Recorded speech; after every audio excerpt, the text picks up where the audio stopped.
Now, what were they saying in this song? They're kind of. It's funny when you like hear it in Greek. You're like, this song is probably so crazy deep, and it's really just about a musician who like saw a girl in a crowd and it was like, you're really hot. So it's just horny, like all music. Yeah, exactly. It's just like, I want to see you again. I'll never. It's like basically like the James Blunt, "You're Beautiful." Like, Oh my god. saw your face in a crowded place.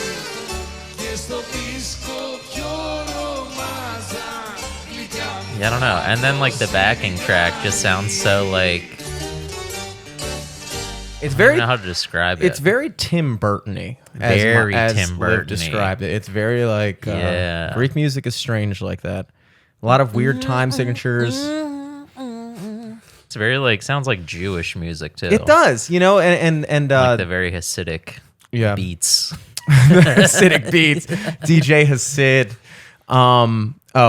Live from the studio. I'm Jimmy Selesky. I'm Eric Glazer. And that was a Greek song that we're gonna have to cut out most of because we spent It's unintelligible. Yeah, it is unintelligible. But also, we spent the first 3/4 of that song gossiping. Yeah. Gossiping. This is the Gossip Girls podcast starring Jimmy and Eric. I thought I might, open up with that song because my cousin Jessica got married this weekend. The first of my cousins. I was gonna say the first of all my cousins to get married, but like definitely like not the first of all my cousins. Certainly not the first to have children. But on my Greek side, which is just me, my brother, and my 2 cousins, she's the first one to get married. And it was a very Greek wedding. And like you said, like how the music sounds very like Jewish and Middle Eastern. Like there are times when like if you go to like a Greek thing, it really does. Like it was actually, believe it or not, my first time being at a Greek wedding. Interesting. I've been to obviously Greek church my You've whole never life. been to a big fat wedding before? I've never been to a big fat wedding. I've been to big fat weddings. Just never big fat Greek weddings. But dude, yeah, there's a lot of things that like I like it. But first of all, the ceremony is way longer. It's like no exaggeration, a 45 You said minute that ceremony. like it's a good thing. Well, Don't you hate how short weddings have been getting?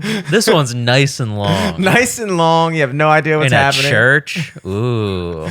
It's cool from the bride and groom perspective because you don't have to do anything. Like the priest is doing all the shit. You stand there and like you have like the kubari, which are like the sponsors of the wedding. We don't have an equivalent of that.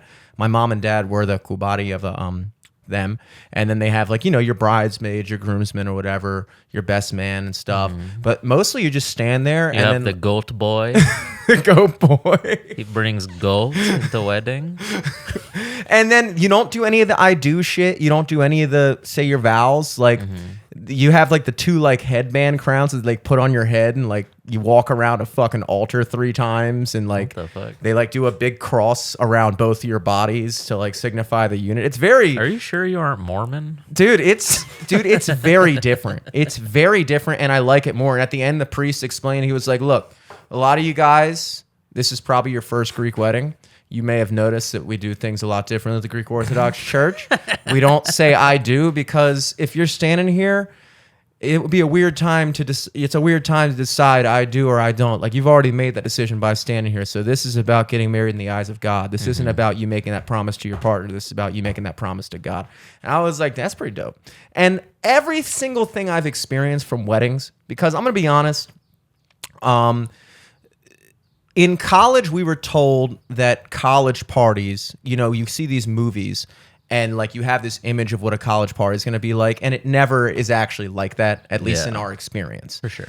Movies also have this thing of making like wedding days and weddings out to be this like crazy monumental, kind of in high school how they do with prom. Like every high school movie is like circulating around like the big dance, like the prom, homecoming, and then prom. It's like this legendary night, and then you have prom, and you're like, or in your case, did you go to prom? No, I didn't go to prom. Yeah, exactly. Yeah. You didn't miss much. You didn't. Yeah, Miss no. I like lost to like adult special needs people on the basketball court on prom. me, Dan, and Henry got fucking smashed by. Yeah. Not only did you not go to prom, but you lost the basketball games during prom. Yeah. We went to go play pickup basketball and just lost. Yeah. But, so I went to prom and it was dumb. And then I went to college parties and most of those were kind of dumb. And the truth about adulthood is most weddings kind of suck. Mm-hmm. It's the thing they don't tell you. Weddings, low-key, suck. Now, my cousin's wedding, Dan and Marissa's wedding. Dan and Marissa's was fun. Assorted both other... of them. Yeah, both of their weddings are great. Yeah. Assorted weddings have been fun, but for the most part, they're kind of tacky. Mm-hmm. They're kind of lame. Yeah. And what I've whittled it down to is... there's certain things, I don't know if we've talked about this before. Sue me if we have. I don't believe we have, though. There's certain... Don't sue us. Yeah, please don't sue us. There's certain things that should not be, I think, like... There shouldn't be, like, new takes on it. Like, a wedding is a holy thing, you know? It's a religious thing, I guess, at its core. And whenever people try to, like, modernize a wedding by, like, walking down the aisle to, like, a fucking Ed Sheeran song or something and then, like, have, like, a choreographed thing, it always comes off as cheesy to me. It never feels right.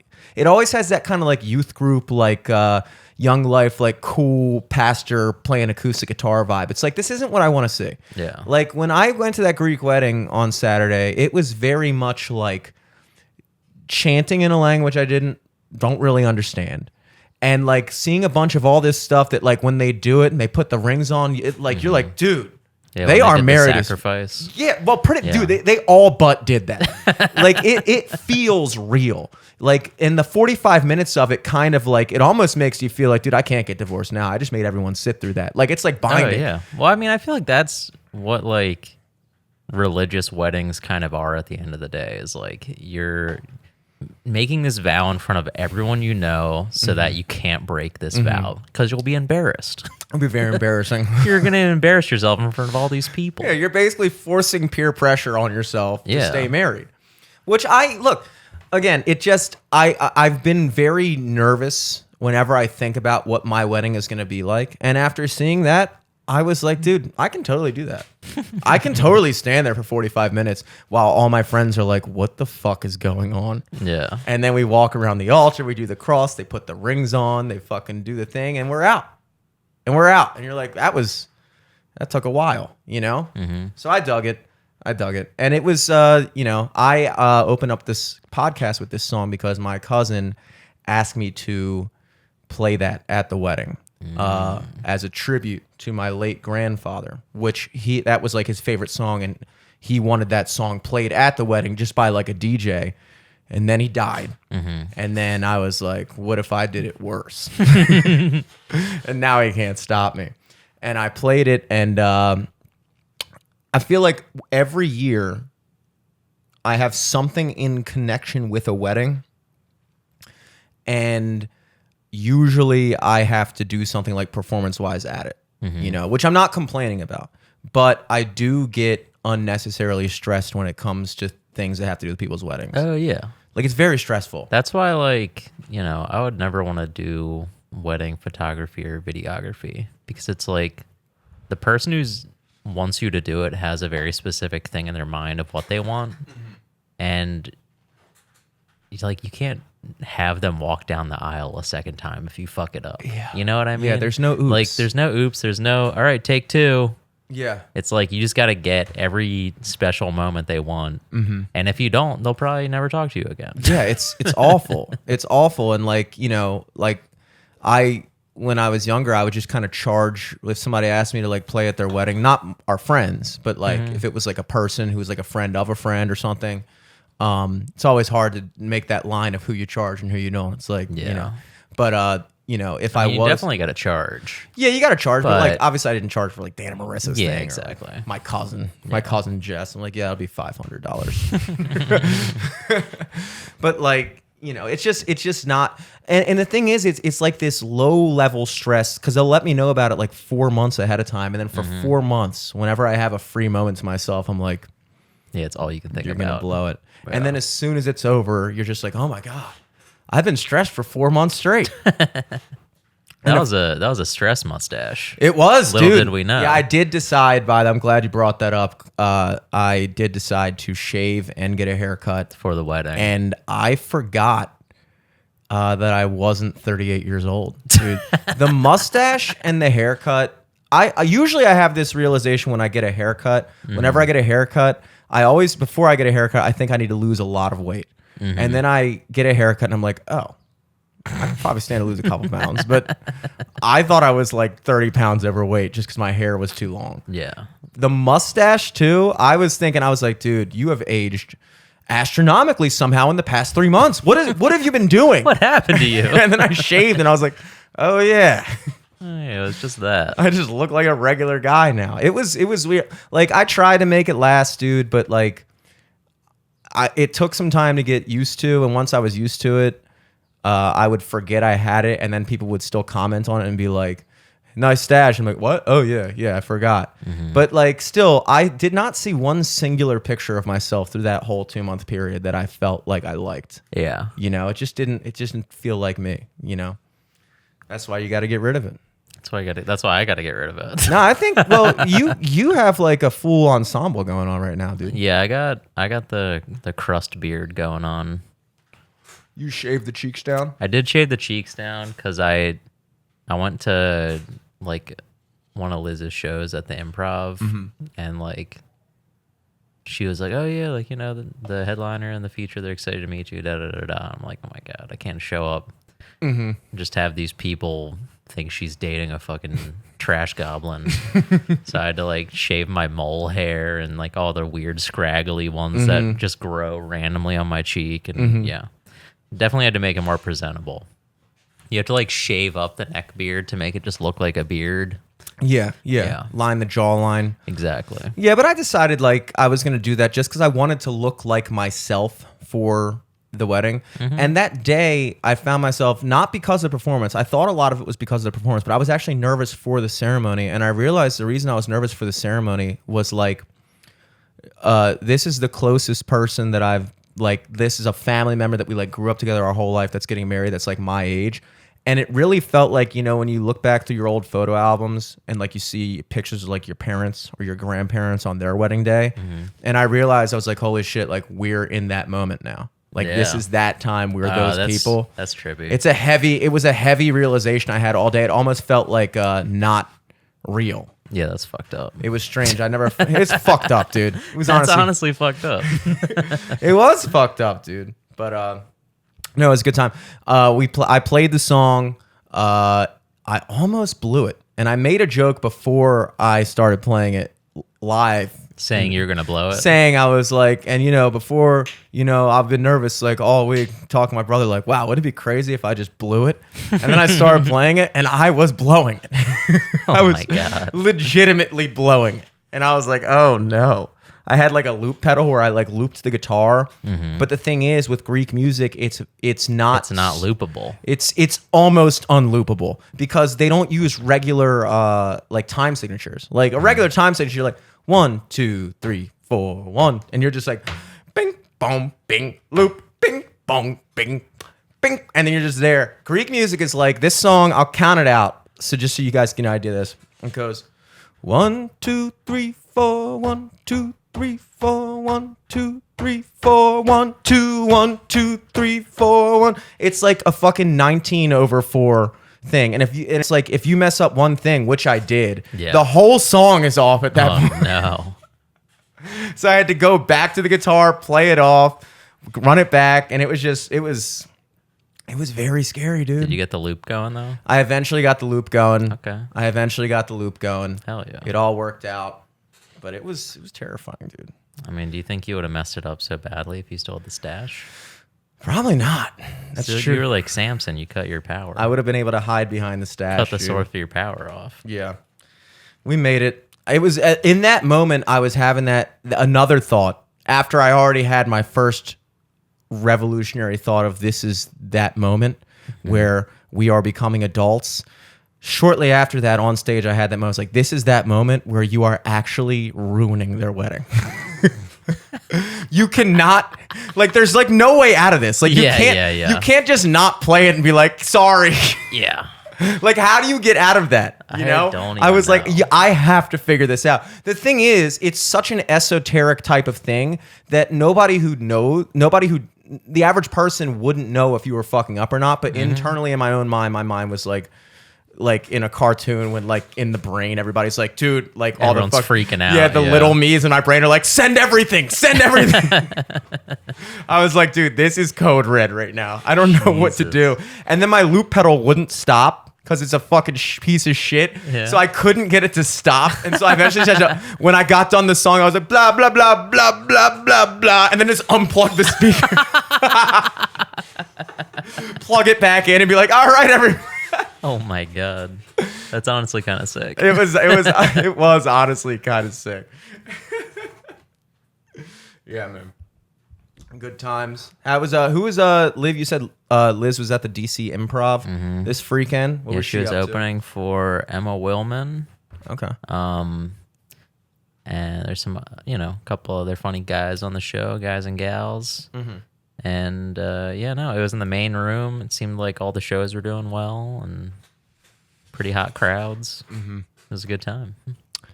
I wanted to talk about a couple things. It's been a while. First of all, I feel like we've gone too far into this podcast without addressing the last time we were together.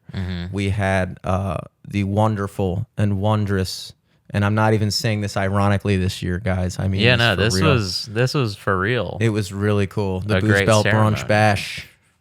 It was a great time. It pretty much canceled out last year. It really did. It was really cool. Shouts out to Rhodos for like actually giving a fuck. Yeah, shouts out to Rhodos. They fucking had our shit all over the bar. I was looking through my photos, like when I was in DC and like people were on stage and I was just like, I don't know what to do. I was just in like the green room with the headliner. I'm like, I'm not gonna try to fucking network right now. So let me just look through my photos on my phone. So it looks like I'm doing something. And I saw all the pictures I took that day of like winner of the Booze Belt Bash bracket, number one bar 2023 at LFTS podcast. And there's like that plastered all over their bar, like in 5 different spots. And I was just like, damn, that's so cool. They had sweet. like neon lights on. Which reminds me, you should send those to me. I totally haven't posted anything about it. Okay, hell yeah. But yeah, no, we got there. You set up for, your band. John and Joe came down. You guys played like a little hour set. Got the groove going. Got the mood going. They refused to charge us for anything. Yeah. I had to like beg them to give me any amount. So I made sure I bought at least like one of the rounds of shots. Yeah, like the first round of shots that I ordered, I was like, just put this on this card, charge it right now. Yeah. And I'll give you like a $15 tip. Yeah. Because I know past this, we're probably eating and drinking for free. Oh yeah, it got to the point where we were getting so wasted there that I was like, dude, we got it. We had to go. We have to go somewhere else. We literally had to leave because they just wouldn't charge us for drinks, but kept giving them to us. And then they made those like tequila shots, and I don't drink tequila, but like I was like, I gotta drink this. And they were doing doubles, and by doubles they just meant 2 shots. Yeah, like 2 shots back to back of tequila. Yeah. All the nephews were just buying us shit. It was like, that was very Greek experience, dude. Very Greek. And then also just like when we got there, like half the bar was already filled with people, or at least when I got there. You were there a little bit before me.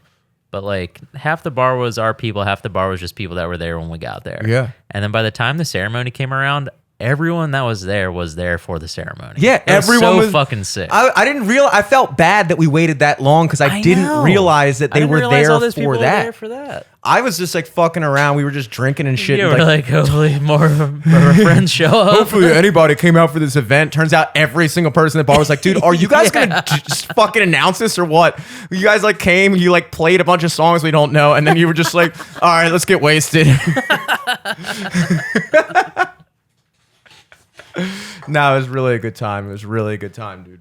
Yeah. And when I came back later that night to get my stuff, it was jam packed. So I think for like people that like, especially, it was like a brunch event. Like we were there early as hell on a Sunday. Like I bet that place packs out at night. Yeah, but we were getting. I mean, you were hitting Camel Crushes, dude. You were in the crush zone, dude. Oh yeah. I don't even remember why, but there's like a picture of me like on the floor at the horse for some reason. Forgot what the bit was for that. Yeah, I had no idea. We got to the horse and I was like, ooh, I want to go to Soundgarden. Yeah. And I like bought a record and then came back and pretty much immediately called an Uber because I was like, I'm fucked up. I need to get home.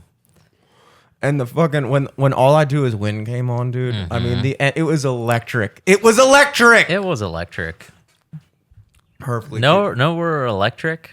The LFTS bombs. Oh, those were good electric. as shit. Those were good as fuck. I couldn't stop drinking. I know. They switched the formula halfway through the night, and I'm like, you know what? This one's good too. Yeah, these are all good. Nah, it was really fun, dude. Yeah, shouts out to Rodos. Shouts out. We gave the big check away. Yep.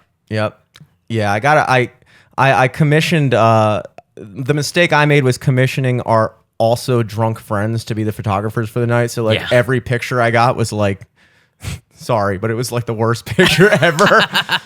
It was. These are unusable. I can't post any of these. I had to like hit up Rodos because I know they had somebody there with like a nice camera. Yeah. I was like, yo, they were like, yeah, we'll send them. And they emailed me the other day, like, we're sending them now. Still haven't gotten them. But like, whatever. Who cares? They made a post. Doesn't matter. Yeah, fuck it. But that was our bad. We got a little topsy turvy and forgot why we were there. Which means it's a good event. We kind of were just like, no one's showing up, huh? And then we got too drunk, and then everyone showed up. Yeah. Everyone was actually already there. The classic switcheroo. But yes, I also, if you're another bar in the area, you're probably wondering, because I told you that I would give you guys plaques and like little things for your like Final Four placement, and I still haven't given those out at all. I'm only really pressed about the ones from this year because it's not like the ones from 2 years ago or like they're not getting a plaque. Yeah, like 2 years was fine. They're like, it's been 2 years and 2 weeks now, dude. This is too long. So I got them for all of them, you know, but I still got to like etch out a day when I just drive around Maryland handing them out. But speaking of bars and tipping, I watched an interesting kind of little documentary on the tipping craze that has been going on recently in the country. Obviously, there's a lot of like viral videos about like, you know, people like what turn. does that mean? You know, like when people, you go to the thing and like all those memes about like when you just like go to a cash register and they like ring you up for something and turn around in a tip and talking about how much that is like exploded in the past 3 years, which I think it happened kind of so gradually that we didn't notice. But it really kind of popped off in 2020 with the COVID thing. And look. Well, also, it's just like, that's like the new like POS system, you know what I mean? Like point of sale system. So like, and now everyone has that, whatever the fuck it is, swipe or whatever the square shit. Yeah. And that's just like built into it. I feel like it's just built into the system. So everyone just, you know, why disable that? Yeah, why disable it? But there was some good point. And look, I've gone on record every time I talk anything that has to do with restaurants. I always mention I did serve. Thank you for my service. Bartend, stuff like that for like 6 years. Multiple different restaurants, not by my own choice. You were in the shit. I was in the shit. I saw some shit. I've been on every side of a tip imaginable, you know? And I've always been a big advocate for tipping properly. But even I have to say, it's gotten out of hand. Oh, yeah. I think it's gotten out of hand. I mean, I just skip for the most part. If I'm going somewhere to place an order and picking it up myself, I'm tipping myself at that point. Well, exactly. Well, the thing they said, and it was a good point that this guy made, this tipologist. I don't know like how you claim your level of expertise to get like a slot in these documentaries. Tipolier. Yeah, like a tipolier. Like you're fucking swirling around a 20% tip. He's like, that's vintage. It's a vintage 21%. This is a pre-pandemic tip. Yeah, great legs on this one.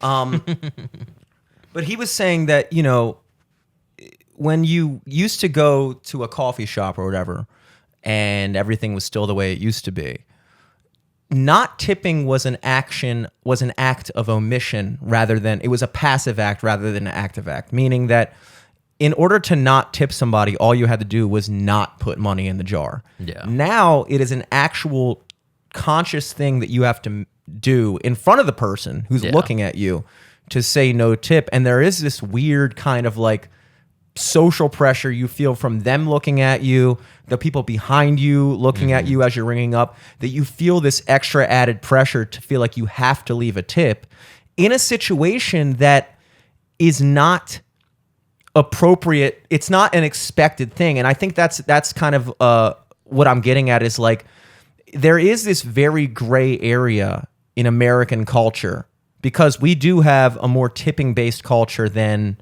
I think pretty much anywhere in the world. Yeah. You know, like in Europe, they have the service charges and stuff like that. And even last year when I was over there, like we still tipped.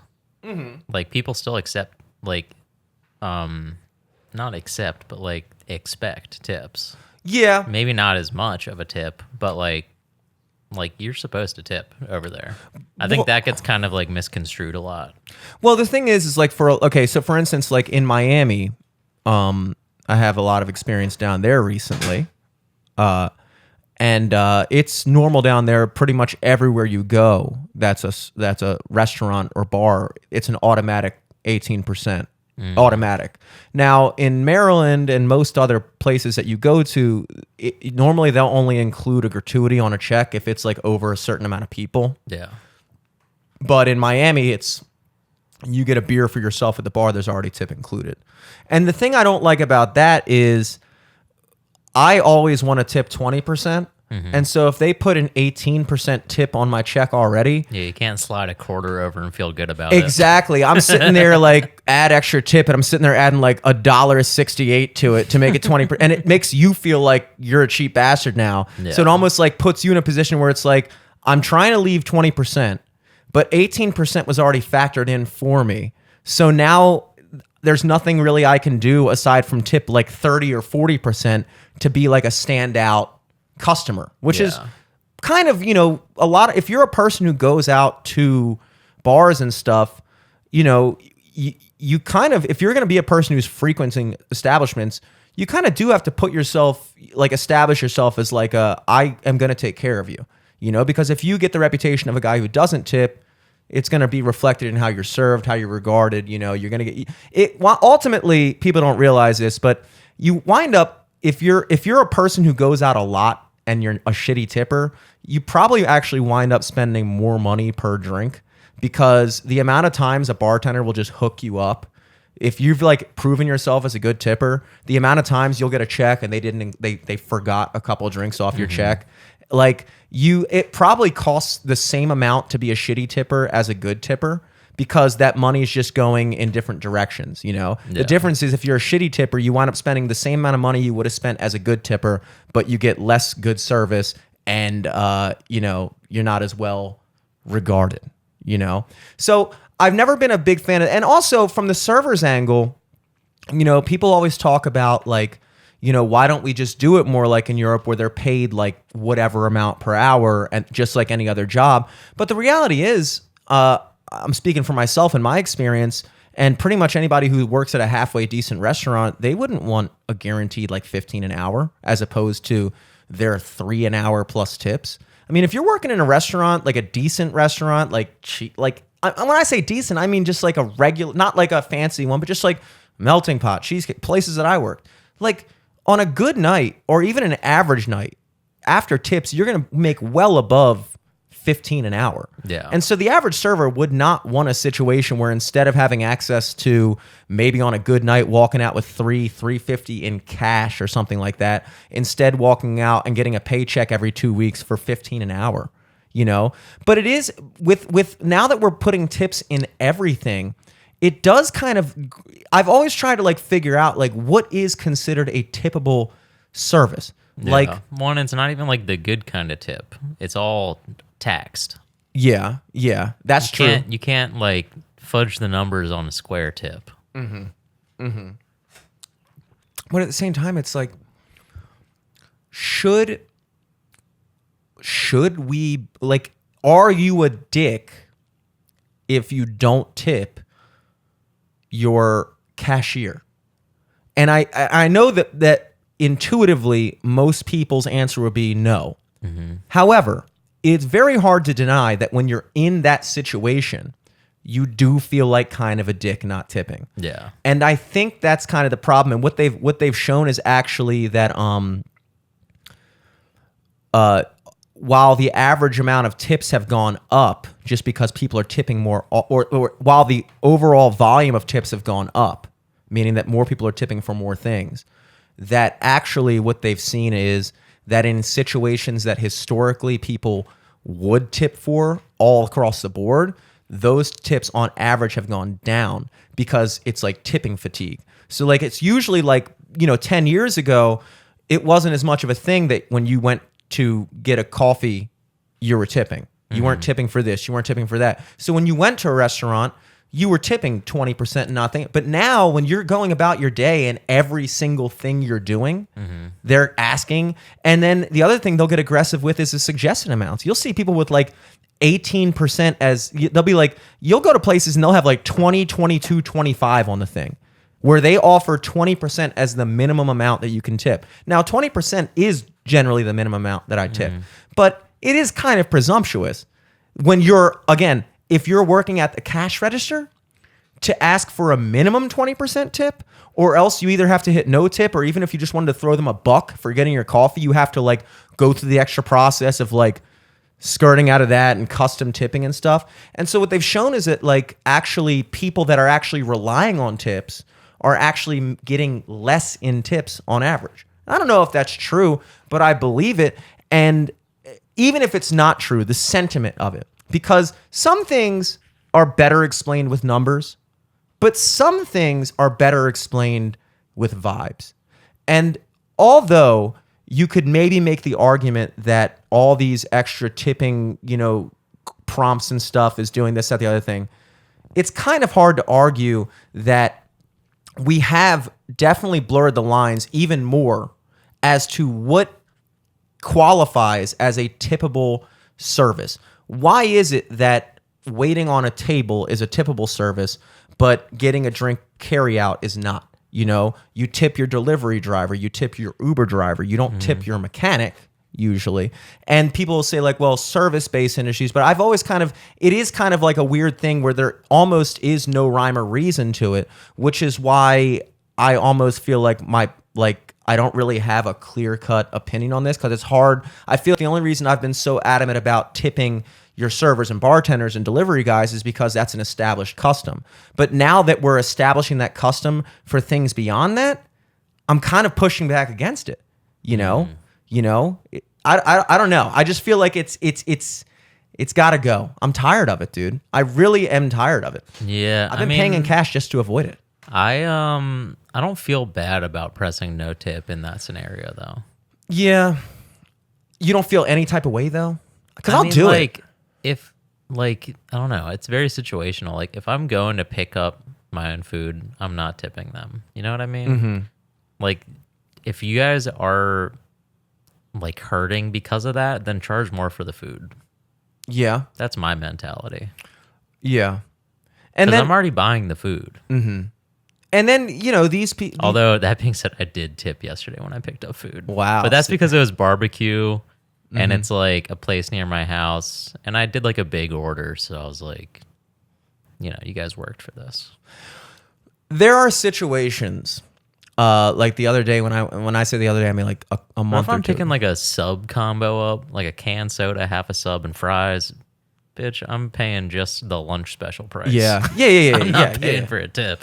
I went to a restaurant in Annapolis, which I want to talk about Annapolis a little bit too in a bit. I went to a restaurant in Annapolis a couple weekends ago, and it's not the server's fault because I guess it's just how they do it. But when they like walk around with the actual thing in their hand, and then they you give them the card and they put it in, and then they hold the thing out at I'm like, dude, it's like that. I'm sorry, dude. I don't know how to explain why that's wrong, but I just feel like it's wrong. I just feel like it takes all.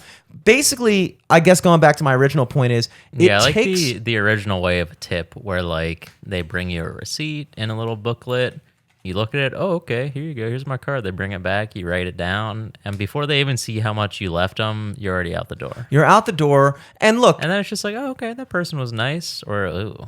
That was a terrible tip. And if you're using that as a way, if you're a cheap bastard, to kind of like skirt out without tipping while tipping shittily and like evade any consequences or reaction, then that's one thing. But Yeah, like that's doing it in the wrong way. yeah, but I'm not that type of person. I'm gonna tip. Exactly. I'm gonna tip well, but there's just something that seems wrong about it, and I just I don't know how to get it to stop. But I just think it does need to stop, dude. I'm fucking done with it. I'm done with it. 20%. Yeah. 20%. It's also like not 20% for service should be the minimum, by the way. Yeah, I want to for get that sure. out there. I don't tip below 20%. As far as restaurant theories, I've kind of thought about this a little bit. If you're going out to a bar or restaurant, and these are kind of like, and we can kind of go over these, I think, because these are kind of just rules that I've kind of made up by myself that I want to get your take on. I used to, if you go out to a restaurant, I tip 20% on the total, not the subtotal. I know technically you only are supposed to tip 20% on the subtotal, which doesn't include taxes, but I just, whatever number's at the bottom, I do 20% of that. You know? After tax. After tax. Oh, for I don't sure. go through the subtotal and shit No, like that. yeah, I don't do any of that bullshit. So I say 20% on the total, the I grand do total. 20% on total, and then I just round out the numbers too. I don't Yeah. like putting in like, okay, it's a $5.36 tip plus 40, whatever, how much it is. It's going to be $50.38. And it's like, no, Yeah, it's gonna exactly. do $51. Yeah, I usually round up to the next 10. So if the tab was like $56, I'll do of 60, so I'll leave them like $12. Something like that. When you get drinks at a bar, it's not as much for if you're getting like beers and shots, like a repeated, like you're coming back to this person, you're racking up a tab. There have been times I don't know if it's right, but my system for that is just $1 a drink. that used to be my system too, and I've been running with that, and I still sometimes do, because there are times like when you get around to bombs, dude.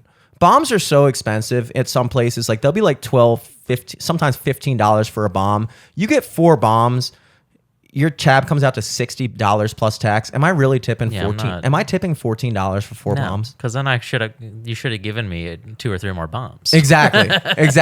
It's like, so there are times when you kind of have to use your judgment, where I think $1 per drink, no one's ever going to get pissed at you if you get $1 per drink, if it's that context. Like if you're going up and getting like 16 shots of tequila, that's a different thing. That's a little different, yeah. But if I'm getting a fucking Natty Boh or a Bud Light or some shit, like a $3 beer, you're getting a 33% tip at that point. Yeah. Like you're making out like a bandit. Yeah, it's ridiculous. That being So then I said, think that's when that evens out to, okay, now you're getting shots. Okay, so bring some of that percentage from over here, dip a little over here. Yeah. Now, all evens out. that being said, now that we've established 20% as the standard tip, I think you should get 15% tip per year. Like you have one golden ticket to be able to tip less. Yes, and that should be when you have, Terrible service. yes, notably bad service. And not just, when I define bad service, I'm not talking about like, oh, the food took forever, this, that, the other thing, because a lot of the time it isn't the server's fault. Also, a lot of times it is the server's fault. Yeah. And you kind of have to work in the industry a little bit, or at least be familiar with it, to know when that is the case. Because I think a lot of people in the service industry tend to overly give the server the benefit of the doubt, when there are times when you can see your server just fucking texting in the corner of the fucking restaurant when like there's like 16 things they need to be doing. And when I've worked in restaurants and seen servers doing that, it's like, look, servers aren't flawless human beings either. Like there are times when they're just straight up not doing their job well, and it's affecting your experience, So, but there are other times when like the kitchen is fucking up, everything's backed up, whatever, But if there's a situation where like it was just a not good experience, and the server just did not seem to give a fuck at all and was not giving you the time of day, just throwing food on the fucking table, not coming back to check if you need anything, constantly pressing you like, can I get you anything else? What are we going? Like, I think you should get one a year. If you find yourself in a situation where you're tipping 15% more than once a year, you're doing something wrong. And then, so you get standard 20%, one 15% tip a year. And I think every person gets one stiff per lifetime. And you really got to use that wisely. I still haven't used mine. Is this all encompassing for tipping, or is this just for restaurant This tipping? is just for restaurants. Or bar Yeah, tipping? because you're not stiffing your cashier Yeah. when you don't tip for them handing you your to-go food Yeah, or your true. coffee. That's not stiffing. That's just not tipping. And that's the distinction I'm trying to draw. But when you sit in a restaurant, or if you... I'm not even going to bring in the whole Uber shit, because I really don't... I tip on Uber, but like...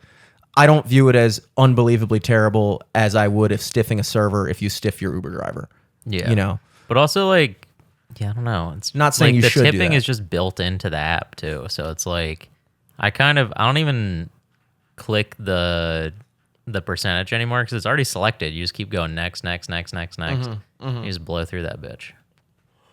The 0% tip has to happen if, like, I mean, you almost have to be on the verge of like getting in a physical fight Yeah. with your server. Like, for instance, when I was in Ocean City at Fishtails and they charged my card 4 fucking times for $300, and like, it, you know, obviously only one of them went through, but my bank account was sucked down $1,500 for like the whole weekend, Yeah, which was that's ass. Like, terrible. Even that wouldn't have set me off, other than the fact that the server was like being a bitch to us and Yeah. acting like we were stupid. She would walk over and be like, I need to charge your card. I'd be like, I think we already started. She's like, no, trust me, you didn't. And I'm like, I'm pretty sure we did this. And like that kind of attitude where like that, we talked about that last year when that happened, where like it was that situation where you're like, okay, so not only did you fuck up, but you, Then purposely did it. yeah, More and more times. yeah, but you were actively wrong the whole time, actively refusing to consider that you could possibly be wrong. Yeah. And then fucking me over. That's a situation where I could see like, you know what? Yeah, no Fuck tip. you. Unfortunately, I didn't realize that until after the fact. Still not saying I would have used it because, again, you only get one per lifetime. I don't know if that was bad enough for me to do it one per lifetime. But moving on in that vein, talking about a thing that I've experienced a lot, and I know you've experienced this a lot too, about when people think they know what they're doing but don't. Confident incompetence is what I call it. For sure. There is no worse combination of traits in a person than someone who doesn't know what they're doing, but is absolutely certain that they do. Yeah. Not knowing what you're doing is fine. As long as you are Don't fuck aware. shit up. Yeah. As long as you know that you don't know, then you can be worked with. People can come and be like, there have been two, I was playing at a place. I'm not going to say the place.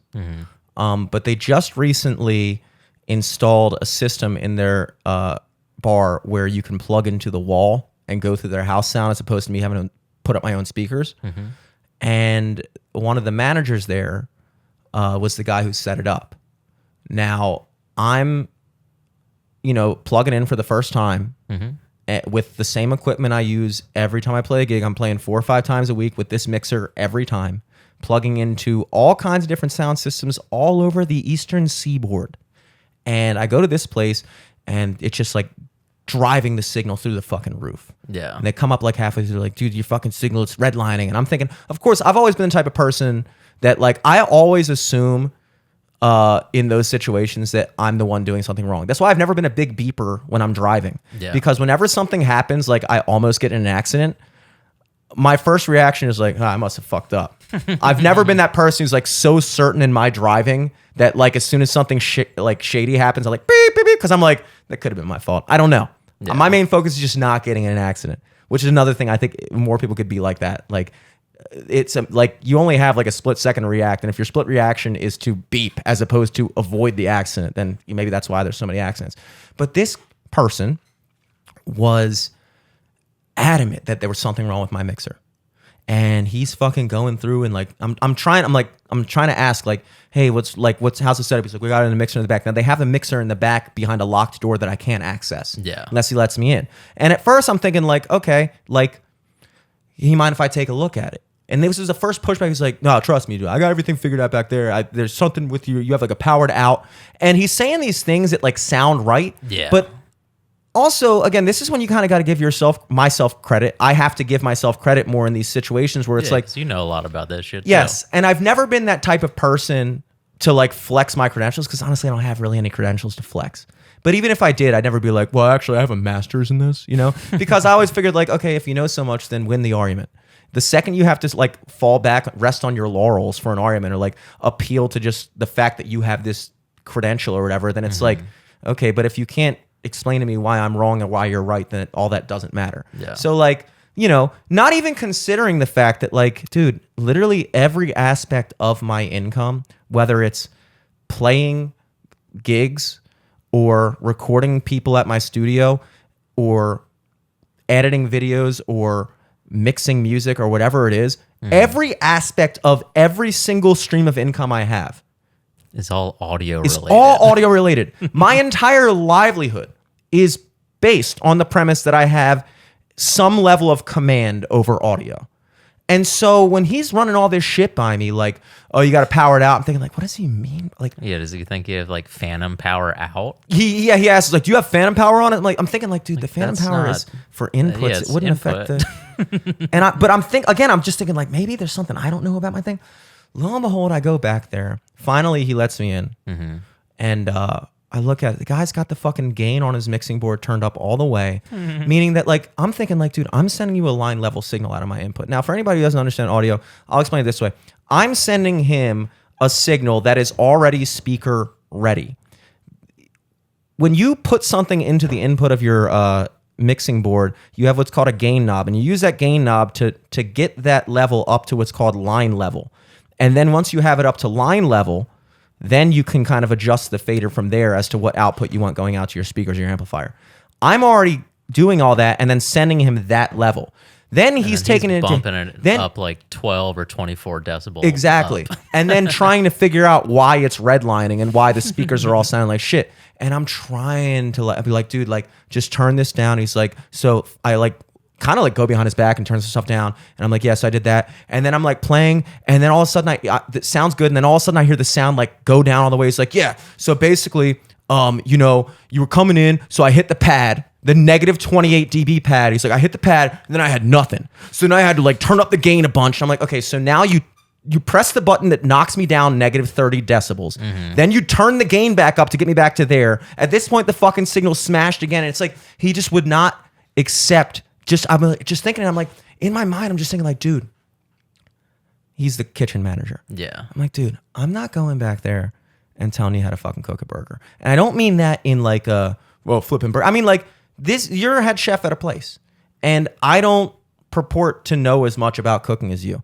And if somebody was coming into my establishment that was a professional chef, you know, I would maybe if I thought I had something, the grill set up the right way or whatever in my... I mean, it's like on Kitchen Nightmares when like a chef whose business is failing yells at Gordon Ramsay because he thinks he knows better than him. Yeah. And what happens is again, there's plenty of times when you show up to a bar and they have stuff set up, but they also are aware that like, yeah, we don't do this for a living. You do. So can you, you know, whatever. And I'll just be like, yeah, you mind if I take a look? And they're like, yeah, sure. If you got it, because I got to get back to work anyway. If you can figure it out, that's great. That's the ideal situation. Because then I can look at it and I guarantee you, not saying I'm some like fucking audio guru, but like most of the mistakes that they make are mistakes that like are baseline fundamental things that you wouldn't even have to be or an just expert. like stuff that you've made that mistake on before. So you know, okay, how I can avoid this next time. Exactly. So he doesn't grant me that. So eventually he's just like, yeah, man, you got to go through your speaker. So now I'm annoyed because now I got to go and like set up a whole fucking speaker system. Now it's like 45 minutes into a 3-hour gig. And I'm like, okay, knowing this whole time, finally at the end of the night, he's already gone out the door. I go up to the other manager. I'm like, hey, you mind if I just test something out? Cause I want to be able to use this next time. Go back there, turn like 3 knobs, come back out. Sounds fucking great. I was like, look, I'd recommend leaving it like that. Cause that's the way you want it to go. She was like, okay, whatever. I come back next time, only a week later because when I'm picking up a gig. They had put everything back. And then I asked the other manager, I was like, hey, you mind if I go back there and just pump? He was like, yeah, dude, apparently he was saying you had everything all messed up back there. And I was like, he was like, so I don't even know if I can really like, I was like, dude, just between me and you, just let me back there. I'm going to mess with the knobs. And then when I leave, I will put them exactly the way back. They'll never fucking know. And he was like, all right, go back there. No problem. Sounds great the whole fucking time. And only after the fact does he go, the cool manager. And he's like, yeah, dude, the problem is like, the guy who runs the audio thing, he thinks he knows everything and he doesn't want to hear anything from anybody else. So it's kind of like, this is kind of like, you just got to come to one of us and we'll let you in and do it. And I was like, I didn't want to say anything, but that is exactly what I gathered. Yeah. And I guess what I'm getting at is like, there's so many examples of that in life. Like Liv had a situation in Locust Point where she wanted to, for the wedding, she wanted to get, I don't know anything about girl hair salon appointments, but apparently there's a difference between like a cut and a style. So if you just go in and get a cut, that's one appointment. And if you want it styled, that's a separate appointment. And if you want to get a cut and a style, that's like 2 appointments. Yeah. So she calls up and she's like, hey, I want a cut and a style. And so the front desk lady's just like, yeah, cut and a style. And she's like, yeah, but like, I just want to make sure like I want it cut, but then I also want like a style. It's like, yeah, cut and style. Like kind of shutting her down, blah, blah, blah. Lo and behold, she comes in for the appointment. She gets the cut. And she's like, okay, so, and the stylist is like, oh, honey, I don't have time for that. And she's like, well, I thought, like I said, it was like, oh, well, we only had you in the system for just like a cut. And so she didn't even wind up getting to have her hair done the way she wanted it done for the wedding. Yeah. And I was like, that's another example because you're trying to like, you don't want to offend the person who's doing their job by implying that they don't know how to do their job. Yeah. But a lot of times they don't know what they're doing. Oh, yeah. Listen, coming from a guy who has to be very picky about how he orders his food, I know too well how this rabbit hole goes. Every time I order a hamburger, they're like, okay, so what kind of cheese do you want on it? It's like, bitch, I said a hamburger. That's another great example is people think they know what you want. Yeah. And no one knows what you want more than you. Exactly. But you knowing that you know what you want, and you are a pickier eater than I am. Yeah. I'll eat cheese. If there's no cheese, I'll be a little peeved, but I'll eat it. I've had things without, whiskey with no cheese right now. I don't mind. There's plenty of things I'll eat without cheese. It's fine. But, hold on a second. I completely lost track of what I was saying. One second. Oh, Liv will do this thing where she wants butter on the side, right, with her bagel. And she'll just go in, and what she means is, I don't want butter on it. I want butter on the side. Yeah, I want to put my own butter on it. Now, I don't know why she does that, because me being a non-pickier, I'm like, just fucking tell them to put fucking butter on. It's easier, it's less work for you. But she likes like the cold butter, not yet melt. I don't know, whatever. If you're gonna be that picky, you cannot assume that the person that you're talking to across the counter at Dunkin' Donuts, when you say butter on the side, isn't just going to think, yeah, I'll put butter on the bagel and then toss you some extra packets in the thing. You have to go out of your way to say, I don't want any butter on it, and I want butter on the side. Now, in a perfect world, when you say, let me get something on the side, that implies you don't want it on it, you want it on the side. But we don't live in a perfect world. And every fucking time, I would say about 3 out of 5 times, they put butter on the frig, and she's pissed off every time. Oh, I got a lunch order the other day. Yeah. Get this. So it was a bento box that had an entree, fried rice, and a side salad. And I don't like the dressing on the side salad. So in my comments for the order, I said no dressing for salad, and then sub with white rice for the fried rice. Okay. Okay. So they gave me white rice and fried rice, no salad.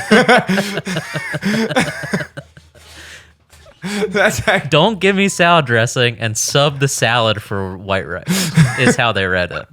Okay. I can almost see how that... I can see how that could have gone wrong. I thought you were going to say a salad, like a side, instead of putting the salad on the side, they just put the salad in your... In a sub. And they gave me a cold cut with just the salad in it. The issue is that so much of life is people And this is, as you get older, you realize, and we talked about this, I'm sure, because this is my favorite things to talk about, is people not know what the fuck they're doing.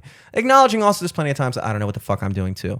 But so much of your life is going to be left in the hands of people who don't know what the fuck they're doing. And it affects you and it puts you in this position where my home insurance and my auto insurance, when we set up home insurance for the new house, they spelled my name wrong. So then we had to go through a whole rigmarole for like 2-hour phone call to get my name fixed in the system, get all the information updated. And then about a month later, we were like, okay, let me add like my old insurance is ending. Let me get on this so we can bundle it all and save some money. They put me in under the wrong name again, even though I have an account already for the home insurance with the right name that I spent 2 hours fixing the first time. Then I had to call them again to be like, hey, is this even going to work? Yeah. Like for auto insurance, it's not even the right person. I go through like a whole phone call to get them to fix it.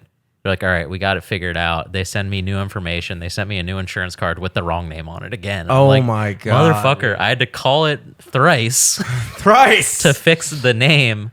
And then the entire time I'm on the phone, they're like, oh, I don't know what was going on with this last call. Like, it's completely wrong. Your old shit's still in the system for some reason. There's 2 air glazers in here. And it's terrible. Look, it's the old adage. If you want something done right, you got to do it yourself. And you can't be afraid. So yeah, now I work for USAA and in their tech support department. Basically, yeah. Basically, you do. And look, I have always also been a big proponent of, and you've made fun of me in the past for this, and I can understand why. But the older I get, I can feel the Tony Selesky in me. And when you're a kid, you're like, Dad, just chill the fuck out, dude. And then when you become an adult and you're actually dealing with shit that actually matters, all of a sudden, being chill is so much lower on my priority list than you're not even thinking about being chill. Than getting something done.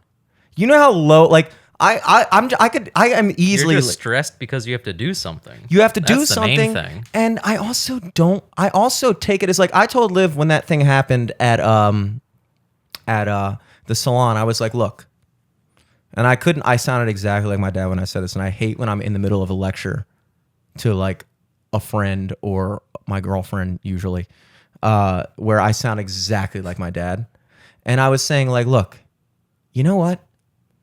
Because at the end of her whole story, she's pissed off about it. And I was like, well, you know what you should do is you could leave a review. Now, I understand if you don't want to leave a public review because you don't want to like publicly cast shade on the company. Yeah. But at the very least, you should send an email privately to management and make them aware of the mistake that was made so it doesn't happen again. Because you said yourself, you're going back to this place. You've been here a couple times before. You're probably going to get your hair done there again. And so I was like, look, you can talk about the situation all you want, but this is the solution to that situation. And if you're not going to do that, then not to sound like a dick, but I don't want to hear about it anymore. Because it's like, if something shitty happens to you and there's a clear-cut way to solve it so that it doesn't happen again. I mean, that's not a clear-cut way to have it never happen again. Not a clear-cut way to never have it happen again, but it is a way to at least do the best you can do. Like do your due diligence to make sure it doesn't happen again. Like nothing. At the end of the day, it's a toss-up between human error and thinking you know more than the person. Sure. Yeah.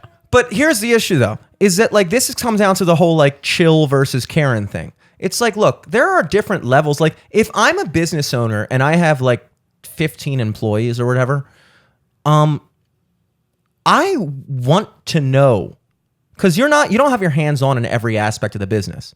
And if there's an employee of yours that just is straight up not doing their job properly, I want to know, because there's could be entire people that have called and made appointments and been dissatisfied and left and gone to another business, gone to another salon for the rest of their lives.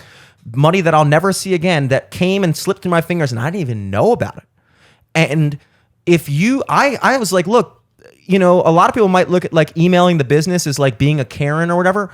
No, you're helping the business. You know, there are ways to go about it where you don't throw the person under the bus. You don't have to be like, and this person and name them by name and fucking do the whole thing and try to get them fired. But you should try to find a way to communicate. If you care about this business, the best thing you can do for that business is to let them know of a mistake that was made. Because the other thing is, just like we talked about with that fucking douchebag that was fucking with us a couple weeks ago, people don't become people the second you meet them. When you meet somebody and you have an experience with them, don't make the mistake that you're the only person in the world that feels that way about them. Because if you've known that person for 1 fucking hour and that's the impression you got from them, imagine the impression people got from them that knew them for their entire fucking lives, or people that spent all college with them or whatever. So if you have a mistake made when you enter a business, don't assume that you're the only person who's had that mistake done. And so this thing is probably happening to a bunch of people who are all just like, fuck it, I'll just go somewhere else. In a way, by being the person that emails them and says, hey, I just want to let you know this is what happened. This is how it could be fixed. I'm still planning on coming back. You're the better customer there. Even though we have this thing that you're taught when you're younger, or not that you're taught, but like this kind of want to just like not ruffle any feathers. I'm sorry, dude. I'm over the not ruffling feathers thing when it comes to that. I saw some fucking kid walk into church with like tennis shoes and shit. And I'm about 2 years away from just being like, dude, what the hell are you doing? What are you doing? Why are you disrespecting this church like that? Ew. You come in here with fucking ripped jeans. All right, now come on, Jimmy. What? You're getting, you shaved off the mustache and gained 20 years instead of lost it. What is wrong with that? I said I'm 2 years away. Dumbest shit I've ever heard. You don't take it as a disrespectful thing when some kid shows up when you have a funeral and somebody shows up in fucking ripped jeans and dirty shoes, and that's fucking respectful. That's disrespectful. Go fucking, you don't have a dress shirt, motherfucker? You do. You just didn't think this was important enough. Well, guess what it fucking is. So fucking, when you show up to this fucking place, you can wear that. Your example was a kid wearing sneakers. When I say kid, I mean like a 17-year-old, like maybe 18, 19, not like a 7-year-old. Okay. I mean, in my mind, I was picturing an 8-year-old child with fucking light up Skechers on, and I'm like, are you seriously gonna yell at a kid for that? No. Okay, I said kid, but you know, I'm still in my mustache mode where I call 20-year-olds kids. Okay. I'm talking about an adolescent. An adolescent who knows right from wrong. Late teens, early 20s, showing up to church or a wedding or a formal event or a funeral or anything that would dictate some level of decorum, and showing up dressed down in like a short sleeve shirt or ripped jeans. I'm sorry. It's fucking disrespectful. It's disrespectful to the people that are hosting that event. It shows that it shows it, even if it shows their lack of care. But also, I don't know. But that's just kind of the only thing it's going to tarnish is their image for everyone else. But it's not going to, I don't think it's going to tarnish the actual event. This is what comes back. Well, this is what comes back to the whole, like, you know, chill versus just getting shit done. Just like with that business where somebody's making a mistake over and over again, that business doesn't know that mistake's being done. A lot of kids, if they grew up in a household where they were never taught that, like, hey, when there's certain things that you don't show up in tennis shoes and ripped jeans. Some people don't have a figure in their lives that tells them that.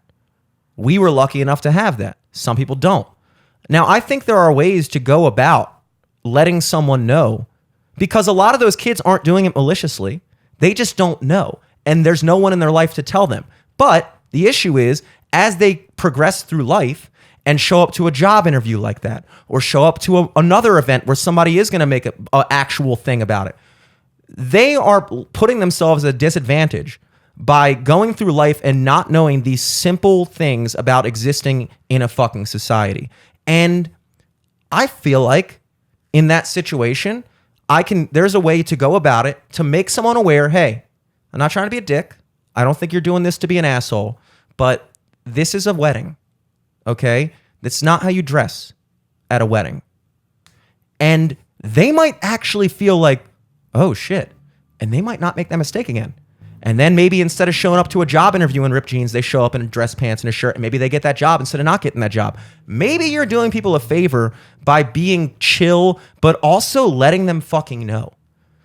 Why is it that in my church, that my family's a part of, in my community, in the Greek culture, when I see a kid who is not conducting himself properly, at what age do I become at a situation where I can not be a dick, but say, hey, man, this is how we do things.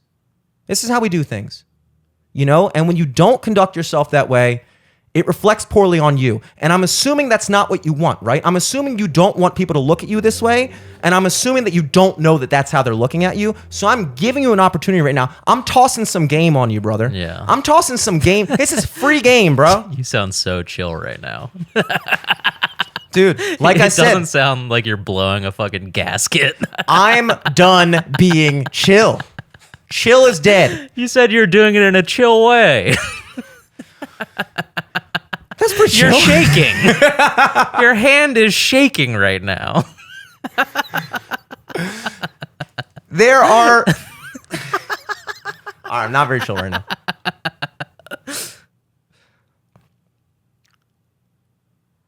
All I'm trying to say is, in my chillest way possible, there is such thing as a right and a wrong.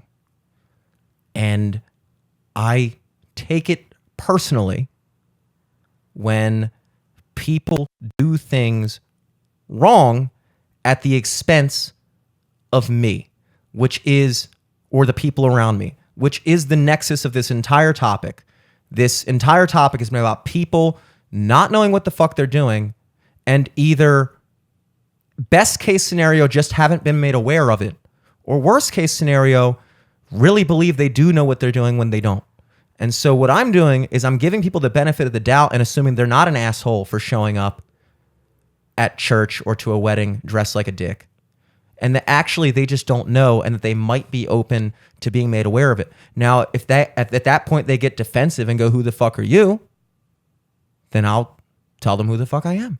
And then I'm a guy who goes here. I'm an adult. You're an adult, except only one of us is dressed like one. That's who the fuck I am. So why don't you fucking either take a page out of the fucking notebook and learn something, or you can know that I think you're a dick. And now, hey, you think I'm a dick? Now we're just even. That's pretty chill.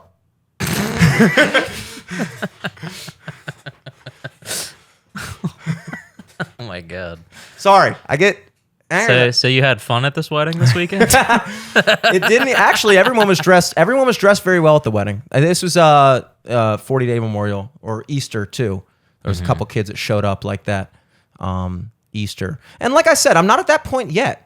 Because the thing is, at 30, I'm still in the radius of like a 20-year-old being like, dude, you're not my superior, you're like an equal. You know, I'm still in that radius. But when I get to like 40, 45, where like I'm not even in your sphere of like thing, I'm like, I am an elder. All I was saying is, I said, I opened this whole thing, I said, I'm still a couple years away from it. But I will 2 years. He said 2 years. A couple. Which is fair. I mean that very literally. A couple years. I'm a couple years away from it, give or take. You know, but I'm gonna be that guy, I think. And you know what? I used to hate that guy, and now I realize, you know who I hate more than that guy? I hate the guy that we were just talking about earlier, who doesn't know what the fuck he's doing and thinks he does. I hate that guy more. And if that means that I have to be that guy to get that guy to fucking figure it out, I'd rather be that guy. Because there's only two guys you can be. You can be the guy who fucks everything up for everybody. Well, three things. There's three guys you can be. You can be the guy who fucks everything up. You can be the guy who gets fucked over because of that guy. Or you can be the guy who lets the fucking guy know what's up. Those are the three guys. So pick it. Are you a fuck up? Are you the fucky? Or are you the fucker? The fixer. The fixer. I'm the fourth guy. What guy are you? I'm the guy with fucking chill salad on his guy. cheesesteak. The guy who's just chilly eating a side of rice with his rice. other side of rice. Exactly. That's chill. I'm carbo That's loading. chill. And I'll say For one how more. chill I am. I'll say one more thing before we move on. My defense of this, because Liv kind of had the same reaction as you did when I said all this. Yeah. I said, look, in a way, I'm taking all those future years of unchillness that I would, every time I go into this salon and I get fucked up, maybe it's not every time, but maybe every 3 times I go in, they fuck something up. So that means every 3 times I get my hair done, I'm pissed off that day for the rest of the day. Mm-hmm. For the rest of my life, because I never wanted to say anything. I never want to ruffle any feathers. I just every time I cross my fingers, there's a 1 in 3 chance that this is going to piss me off. I'm so chill that I'm going, dude, I don't want to be pissed off every 3 times I get a haircut for the rest of my life, because the cumulative amount of unchillness that I will be experiencing and emitting for the rest of my life, if every 3 times I get a haircut, I'm fucking pissed off for the whole day, versus the amount of unchillness in this one instance, if I just fucking buck up and say something and make sure it never happens again, ultimately, I'm leading a more chill life. Over time. In this moment, I am much less chill. There are key points in your life where you blow up like a volcano, but in between those moments, Yes. it's very chill. And that's healthy. It's called a healthy level of expression as opposed to bottling it up. And there are ways to be, my favorite word of the day, assertive. Not aggressive, but also not passive. Assertive. That's all it is. Being assertive does not make you not chill. Yeah, It just but means you're being aggressively assertive. theatrically, yes. Because you know what would have been less chill is if I had a podcast and when I described a situation, I described it like realistically. Because that would be boring. And there's nothing less chill than a boring podcast. You know? I guess so. So, you know, I'm not going to fucking be like, explain how I did my taxes on the air. You know? Yeah, you're just going to explain about how in the future you will yell at a teenager. Oh, I will. Oh, I will. Oh, I will. In church, no less. In church. Which is where I feel most... Where most of your anger comes from these days. That's a fair statement. I still think there's misplaced like anger from that priest. There's a part of that. Because also, if you want to think about it and it comes full circle, is he the one who's not enforcing these rules anymore? Has society become lawless under this priest's vision? Is he a manifestation of things that, look, you hate the things in life most. I hear this saying a lot. I don't know if I completely agree with it, but they usually say the things you have the most contempt for are the things you see in yourself. I am a very scatterbrained, disorganized person. Yeah, you were also at church and ripped jeans that day. I made a lot. Well, let me put it this way. I made a lot of mistakes that people throughout my life, teachers and stuff like that, perceived that there was no possible way this kid could be that fucking like oblivious. That I have to assume he's just trying to be a dick. He's doing it on purpose. He's doing it on purpose. And what helped me was the people that said, dude, what the fuck are you doing? I know you're not a bad kid, but you have to realize that this is not how you do this, whatever it might be. And so when I see it in other people, it is, I haven't thought about this until right now. I'm having a revelation at this moment. I get so annoyed when I see other people doing stuff wrong because I've been aware of how often I do stuff wrong and how much it helped when someone made me aware, because I don't assume that when someone does something wrong, they're doing it to be an asshole. I get annoyed and then I have to tell myself, dude, never assume malice, what could be written off as just just incompetence. Never assume that somebody's doing something maliciously when it could just be that they're stupid. So I always go in with that mentality. I always assume, like if somebody's not doing something right, hey, maybe they would appreciate. If you can see a guy at the gym, I don't do this to girls and stuff because it's a whole day, but like if I see a guy who's like a younger high school kid who's like doing the bench press wrong, he's 16 years old, I'm 30, I can walk up to him and be like, hey dude, by the way, you want to do this, and in a nice way. Because guess what, dude? Now you're going to get jacked. Yeah. And then he could beat you up. So you got to be nice about it. Exactly. I got to be nice. I don't want to give away my secrets and make an enemy. Give this guy 2 years and he'll bench me. Yeah, a couple of years. But yeah, that's really all I had to say about that particular thing. I think that, confident incompetence is the bane of our existence. I think that there's a lot of the problem with people in positions of power, if we want to expound this to a broader, more relevant topic to people's lives,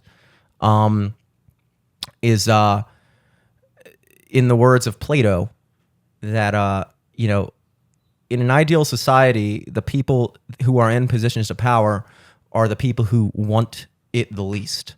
Because usually what happens is being someone who avidly craves power or a position of power is usually the last person that you'd want in that position of power. But because we have a society that rewards that, we often end up with people in positions of power who crave the power. And this is another thing that so many people, I think that so much of even with like when people talk about income inequality and this, that, the other thing, I can't help but notice that so much of those sentiments seem to be driven more by, less by a love of the poor and more by a contempt for the rich.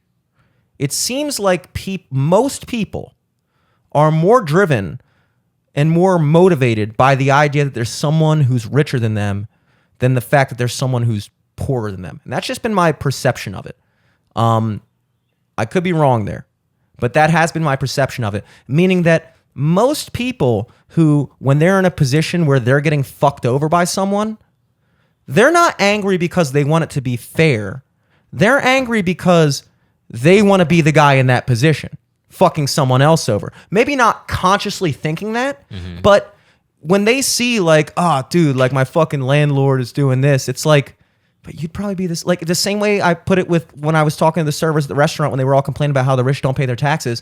And I said to Will, I was like, dude, we don't pay our taxes. We claim that you claim that you made $30 tonight at the end of the shift. I claim that I made 30 or 35. We made like 200. All we did was claim the bare minimum we had to claim to get away with not, as long as we broke minimum wage, because that's the law. You have to break minimum wage or else your restaurant has to pay you the difference. So as long as we claimed that we made more than, at the time, $7.25 an hour, all the rest of that was on-tax money. And it's like, we just did that. And we did that, to save how much money? Maybe, what are we making? We're 19 years old. We're at Seasons Pizza.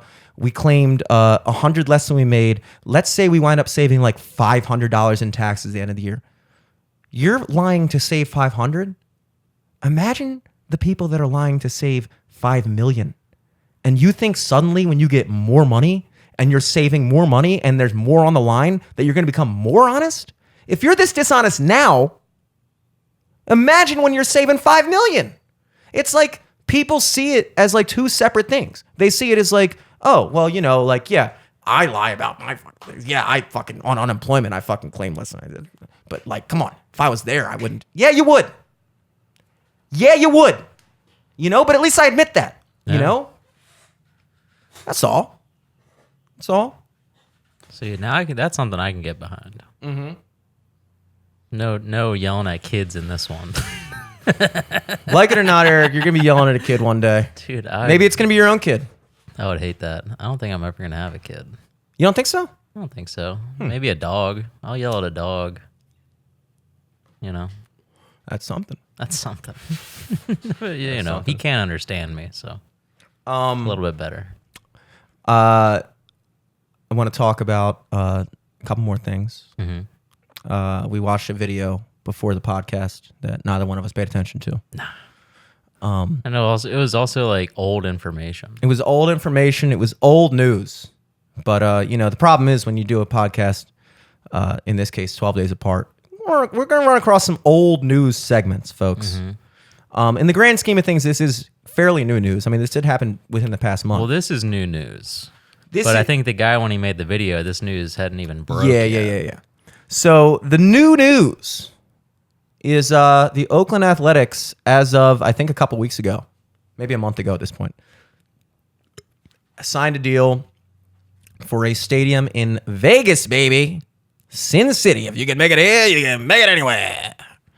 In 2027, which means that they will be playing. This is what I find the most odd. Is that most teams, I feel like they like move and it's like, boom, you move. In this situation, they're saying, yeah, we're moving in 4 years. That's gotta really hurt if you're an Oakland resident. How can you even be a fan at that point? Exactly. I'm trying to put it, and I've I always... mean, I guess like there is the thing of like, all right, you got 4 years. Start the countdown to go see the A's one last time. It But sucks. you should do that on like the last season. It's like the whole background to it. The context of it is this isn't a unique thing for Oakland. They have lost all three of their major sports teams, at least men's sports. I don't know about women's sports, but not to sound redundant, but major sports. They have lost all three that they still had in the past 5 years. Golden State used to play in Oakland. Now they play in San Francisco. The Warriors, that is. Splash Brothers, Steph Curry, Klay Thompson, all them. They just lost. Yeah, they just lost. Good knowledge, dude. I think they won when they were still in Oakland in 2019 or something like that. I think they were still in Oakland at that time. Maybe, I don't know. The Oakland Raiders moved to Vegas a couple years ago. And now the Oakland Athletics are also moving to Vegas. And there's been a lot of speculation on you get a lot of different sizes. I watched a couple videos yesterday when I first heard the news. Also, what a dumb move to bring a baseball team to the desert. Well, apparently Vegas is like this up and coming, apparently it's one of the top growing metros in like the whole country. Yeah, like, because they don't do income tax in Vegas, I think. Or like some sort of thing like that.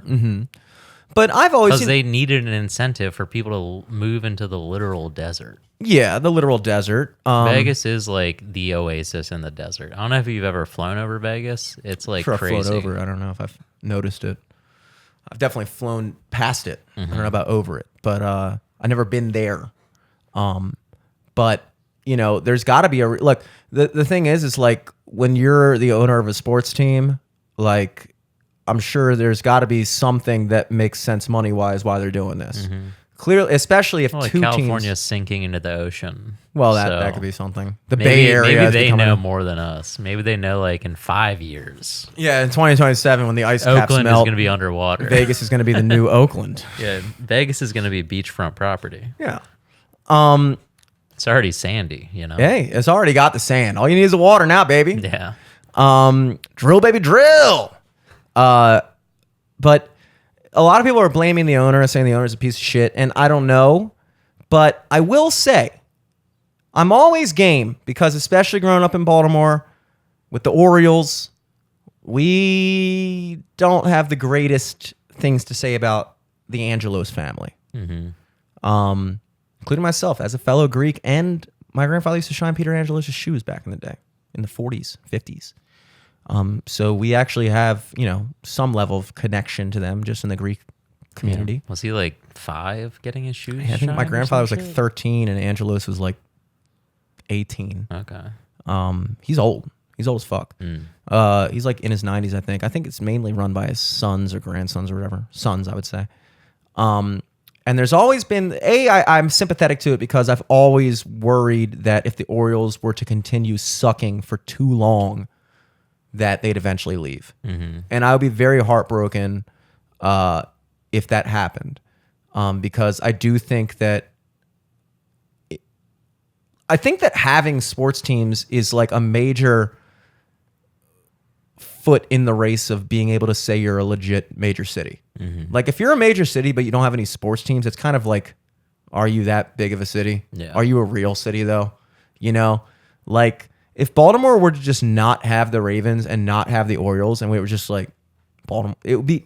I feel like it would immediately be like, okay, we are just off the fucking map now. We're just we're a big small town. Yeah. You know, so the fact that we have those things keeps us like relevant, I think. Yeah, And especially being so close to DC, like we would just get swallowed up by all that shit. so you want to say like, you know, the athletics owner is being a piece of shit and like just like completely betraying the fan base or whatever, which I am all ears for. But at the same time, the Raiders left too, and so did Golden State. So now we're talking about 3 teams in the past 5 years.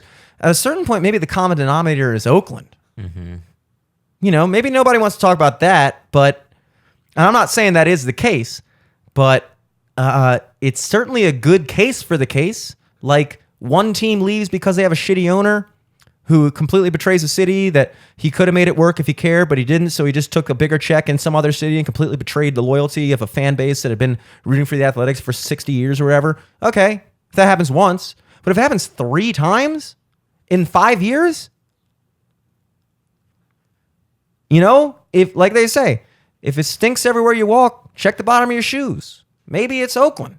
What's Oakland or you're doing? in New York. Or you're in New York or New Orleans.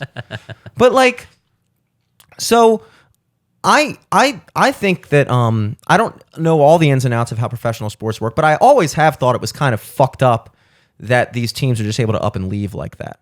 Because you shouldn't be allowed to call yourself the Baltimore Orioles or the Oakland Athletics. And basically what you're doing is you're using the allegiance and loyalty of a metro to make yourself money. But then at the same time you're saying, but also we can leave whenever we want. It's like, but like, okay, you're either Baltimore's team or you're either Oakland's team or you're just the Athletics and you happen to play in Oakland. But the second you start using the whole city angle to get people to root for your team, then I almost feel like you should be kind of required to like not leave or something. And I know there's like penalties, if there's like relocation fines, fees if you lose. Like apparently, like if you relocate a team, you have to pay like hundreds of millions of dollars in fees. But like still, a lot of times it's still the more cost-effective thing to do as opposed to just continuing to lose money in a market. Yeah. So there has to be a limit. But at the same time, like, you know, when the Baltimore Colts left in the 70s or early 80s or something, like we weren't around for that. But I got to imagine that really fucking sucked. Oh, yeah. Especially considering that the Colts was a team that was named, you know, because of Baltimore's horse racing history. And then they moved to Indianapolis and kept the name, and then also continued to tout our championships and our Super Bowl appearances as their own franchise history in Indy. They have like Johnny Unitas's number and shit. It's like, dude, he played in Baltimore. He was like from here. Yeah. Like you shouldn't be allowed to just take our history too, you know? But like, Yeah, I mean, I was at the, you got a Baltimore Bullets shirt on right now. I was at the Capital One Arena like a couple of years back. We were shooting a video for we had an interview with the owner and we, walked around the arena. They had our Baltimore Bullets championship flags in the arena. You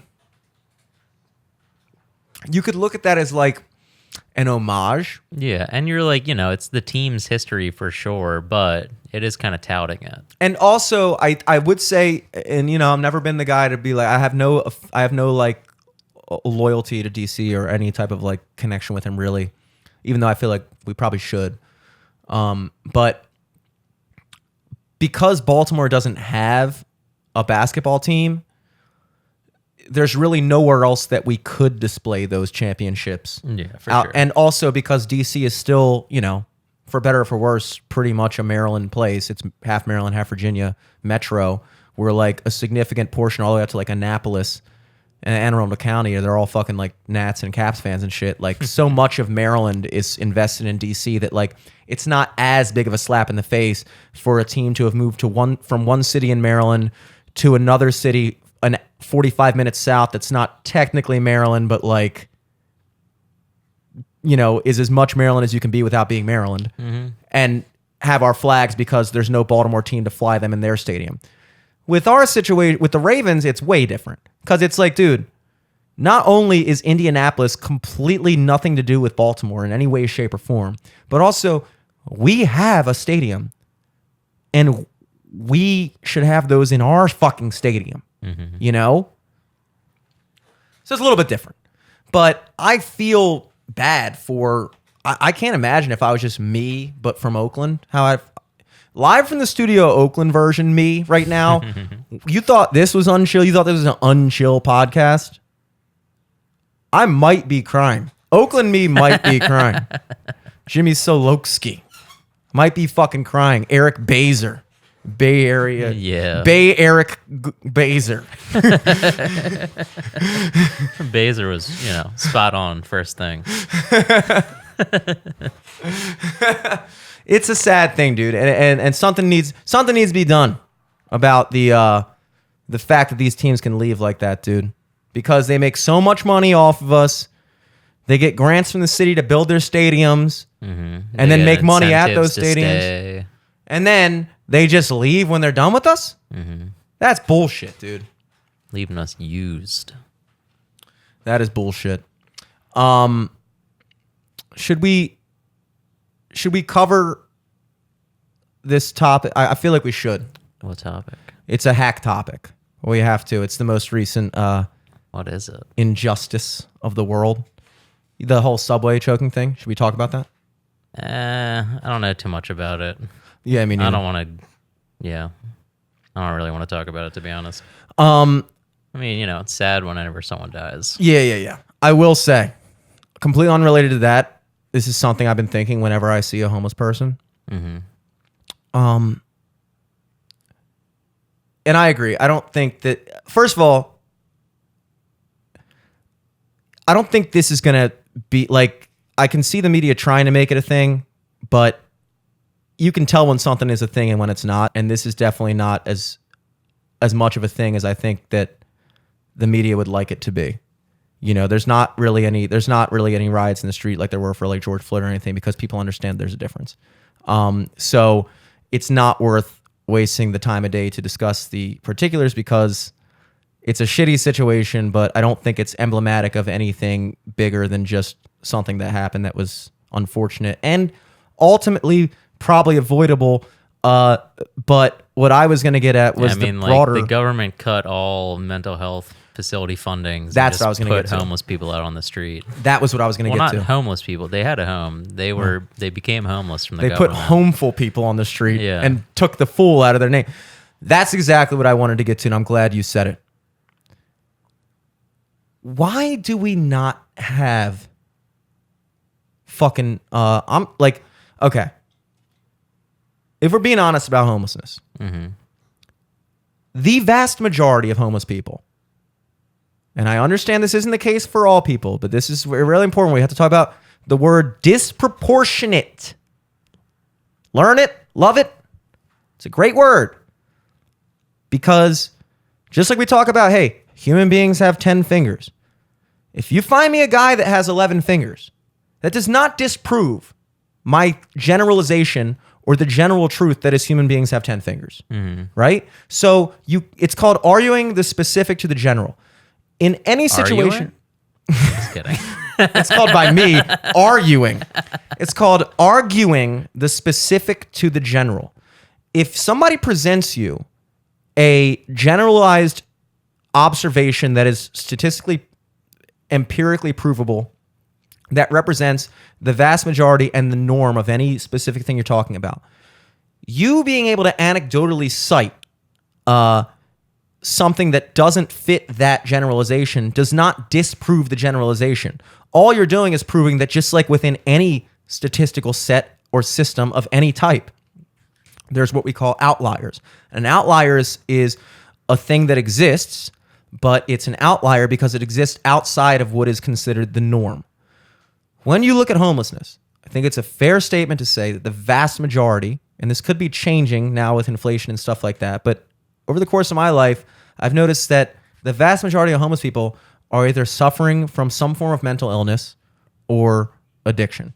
Which, if you classify addiction as a disease, then you could really kind of put that all under one umbrella and just say that if you classify it as a disease or a physical or mental type of ailment or illness or impediment, then really you could say that the vast majority of homelessness is caused by some form of like, you know, that type of like mental disease or physical impediment. Yeah. So there are people that are legitimately perfect, not doing drugs, not fucking like completely all there with it, just on hard times. Those exist, but those are the outliers. I think is a fair statement to say. What the fuck happened to mental institutions? And I know that's like, and I know that the word mental. Who was it Reagan or Nixon? One of like the presidents before we were even alive just cut funding federally to all mental institutions. I don't know who it was. I know that there was a big thing because look, there was like a big expo. I think Geraldo did a big expose in the 80s or 70s or something where he kind of like exposed like how fucking horrific the living situations in these institutions were. And so then people decided, I think some leader along the way or Congress or whatever cut funding because the general public perception of, you know, they used to call them fucking loony bins and stuff. And it was a known thing that like these places were terrible and the fucking employees were like raping the people and like not feeding them right and not cleaning up after them. They were living in shitty situations and like, yeah, that all existed. But the solution was what?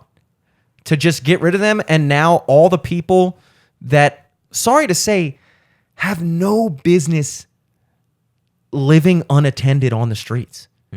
And like, I'm not trying to sound like a dick. I'm trying to actually sound like a person who gives a shit, comes off like a dick. But like, we put these people in a position where there is we nowhere set them up for failure. Yeah, there's nowhere to go. Like, they're not capable. Like Birdman. Remember Birdman? Yeah. Dude, he was like, I think we all thought he was a crackhead, and he probably was. But I think mostly he was just like, in the clinical term, I think it was like mentally retarded. I think he was like just like, I remember finding like a note that he wrote in an alley once talking about how he thought he was going to die. And then I never saw him again. So I think he did die. But he like wrote it to like whatever. I remember because he told me his name once because we used to talk to him a lot back in the day. We'd run into him and shit. It was like Lemuel or something. And he signed it that. So I knew it was from him. And he put it on a rock on a ledge in the alley behind Green Turtle in Towson. And I found it, and it was like very like indistinguishable writing, but you kind of make out, and it was just like, you know, I'm sick, blah, blah, blah, my long lost love, talking to somebody. I guess he left it there thinking they would find it there. Very sad. But you realize like, what happens if you're just like a mentally handicapped person? We're gonna settle on mentally handicapped because I don't know what the word is now. We're gonna go with that. That if there's no one in your family that wants to step up and take care of you, and there's no place that can house you. Like, think about the kids that were in special education class at Towson High School. They were allowed to like walk around the school until they're 21 collecting trash. Well, I guess after that, if they're lucky enough to be at least functioning enough to get like some form of a job, they can or work if like they luck out and someone who cares for them or care like whatever like helps them get into low income housing or like this, that, or the third. Yeah. Like that's what the best case scenario is. But probably for most situations, they just end up on the fucking street. Yeah. And then you see all this happening, and you see from the drug epidemic and you know, obviously just straight up being mentally ill, which a lot of times they go hand in hand. Either one comes before the other or vice versa. But they're pretty much right there with each other. And it's like, why? What else do you do? And like, what? I mean, I know again that like these, like, you know, we understand that there was a lot of bad shit going on in these things, but at the same time, if your solution is just to have like fucking tent cities and shit, like there's a guy who fucking has like a whole like tent, like mini fucking like home on the corner down there that or outside of CVS with like a whole ass couch blocking the sidewalk. And like, look, the fucking not chill part of me is like, so what, you just own this sidewalk now? Like that one fucking homeless guy in Towson a couple years ago who just took over the bench in Towson and just had all his shit sprawled out the whole corner and you couldn't sit there or even converse there without being... And I'm just thinking like, you just own this corner now? Yeah. I mean, you remember, were you ever at Motor House when that one dude, I forget his name, but you know, he had some shit going on, but he was like pretty good musically. So he would always try to come into the open mics and play music and shit or do comedy. But like he legit just lived in the median in front of Motor House. Wow. There's like just a bed set up there. Mm-hmm. And there's just like 6 dudes that would hang out there on the bed. Yeah. Yeah. And then you go, I think Shane Gillis had a good bit about this in his, I don't know how recent it was. I think it was like almost a year or two ago at this point, whatever stand-up special he put out most recently. And he was doing it live in Austin. And he said, Austin, a lot of homeless people. And he was like, what are you doing about it? And then the crowd was just kind of like, he's like, because whatever you're doing isn't working. Like whatever you're doing, like switch, you know, because this isn't working. And it's like, this is where intentions and results need to be paid attention to, because so many people assume that just having the right intentions means that even if those intentions don't lead to the results that you want, it's still good because you were doing it from the right place. Mm-hmm. And so you have a lot of these cities where like homelessness is like going crazy, and they all have these like well-intentioned ideas of how to fix it, but it's having the exact opposite effect. And the solutions that might work, they might look at as bad. But it's like, well, how long do you continue to make the situation worse before you consider, just like we talked about, confidently incompetent, people that don't know what the fuck they're doing but refuse to accept that they might not know, they don't know that they don't know, all coming back. How long do you continue to make shit worse and not allow anyone else who might have the answer to come in and do something different that might make a change? And what you have is, now you have it seen as like this thing of like, oh, we're very open and open-minded or whatever to just allow like entire sections of cities to be taken over by homelessness. It's like, it's not good.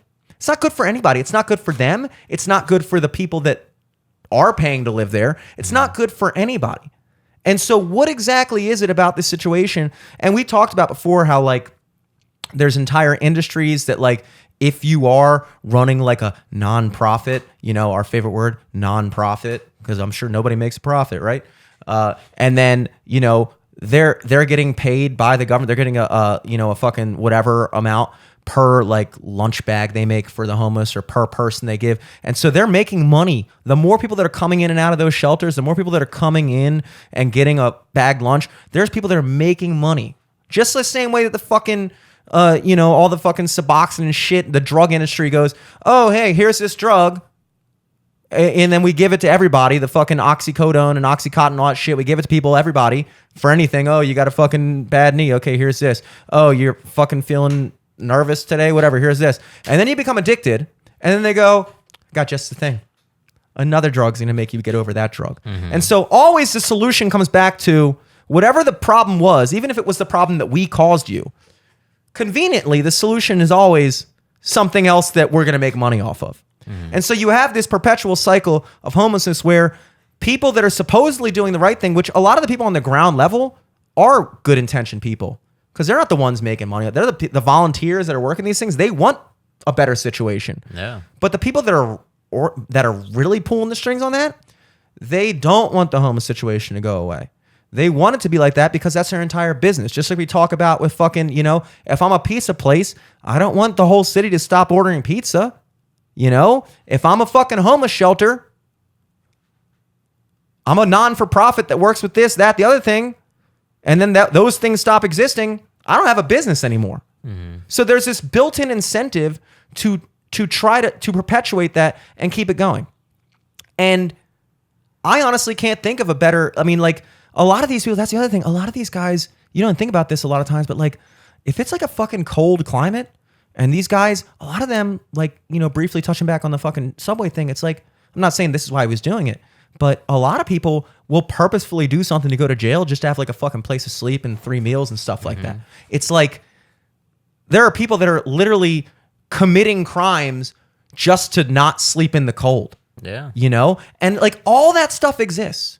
And yet I don't really know what it just always seems like it's like there's more of the same thing where it's like, no, if we're going to have 2 million people or whatever the amount of people that are in jail, and we're paying for them day in and day out.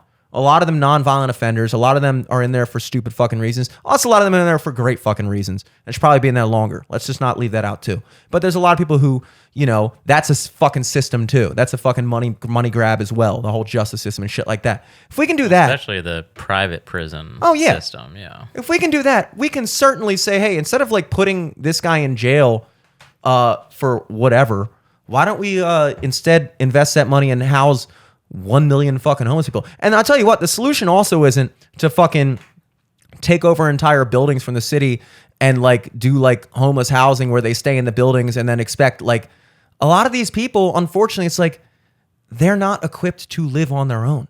You can put them in a luxury apartment and that apartment will fucking become destroyed in a matter of months. And that's just a reality. This idea that like, if we just took all the homeless people and gave them housing. Okay, let's take all the fucking homeless people and we'll put them in the middle of, we'll give them a neighborhood. We'll all give them a fuck it. We'll give everyone a fucking mansion in Roland Park. You think Roland Park's gonna fuck? Is that all they fucking needed? They got to fucking, you give them a fucking mansion in Roland Park and that lawn's gonna be mowed? No. There's not gonna be fucking, it's like, it's a ridiculous fucking, like even thought that people have that like the even like with on a broader level, it's like when people talk about like schools, it's like, okay, so now we're gonna say that like the school is what makes a community. Okay, I tell you what, old SpongeBob SquarePants stuff. Why don't we just take Bikini Bottom and move it over there? Why don't we just take Towson High School? Same teachers, same rooms, same air conditioning, same water, same books, same everything. Plop it in the middle of a neighborhood where their school sucks. Trust me. And I could be wrong, but I don't think I am. It's not the school that makes a community. It's a community that makes a school. Towson High School is Towson High School because the people that send their kids there. I don't know. I've definitely, we've done a lot of videos for schools in the city, and like a good principal can change the entire culture of a school and the community itself. They can change the okay. I'll walk that back. I've seen that firsthand. I'll walk it back a little bit. I do still think. Also, when I see schools in the city where the principals are like good as fuck and like the school is thriving because of it, it makes me realize how shitty the leadership at Towson High School was. Well, because did our principal know anyone's name? Did our principal give a fuck about? Yeah, you're in the office a lot though. Yeah. All our principal cared about was getting ahead of the trend that bullying is bad. That's all I remember. Whatever the fuck her name was did. That's literally all I remember she did. Yeah, but at the same time, it's like, look, there were bad teachers and there were good teachers at Towson High School. I liked Miss Behringer, Dr. Behringer, whatever. I didn't have an issue with her. We've talked a ton about all the problems that I had and we had in school and stuff and all the things I thought were wrong with it. But I guess the point that I was trying to make is like, obviously, a community is better off with a good school versus a bad school. But ultimately,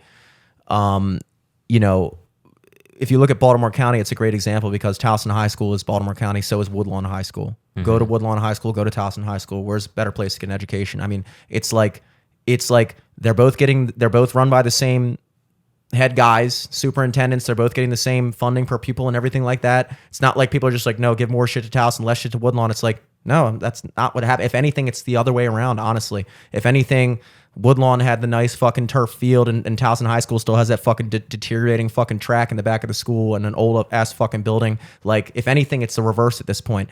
But Towson High School is Towson High School. not because of the administration. Although I'm not saying that the administration Yeah. doesn't have an I effect. feel like that's like a backwards way to go about it, though. do Like, you because I'm sure it doesn't hurt that Towson is probably a more well-to-do or whatever area, and it's a lot more family-oriented. Mm-hmm.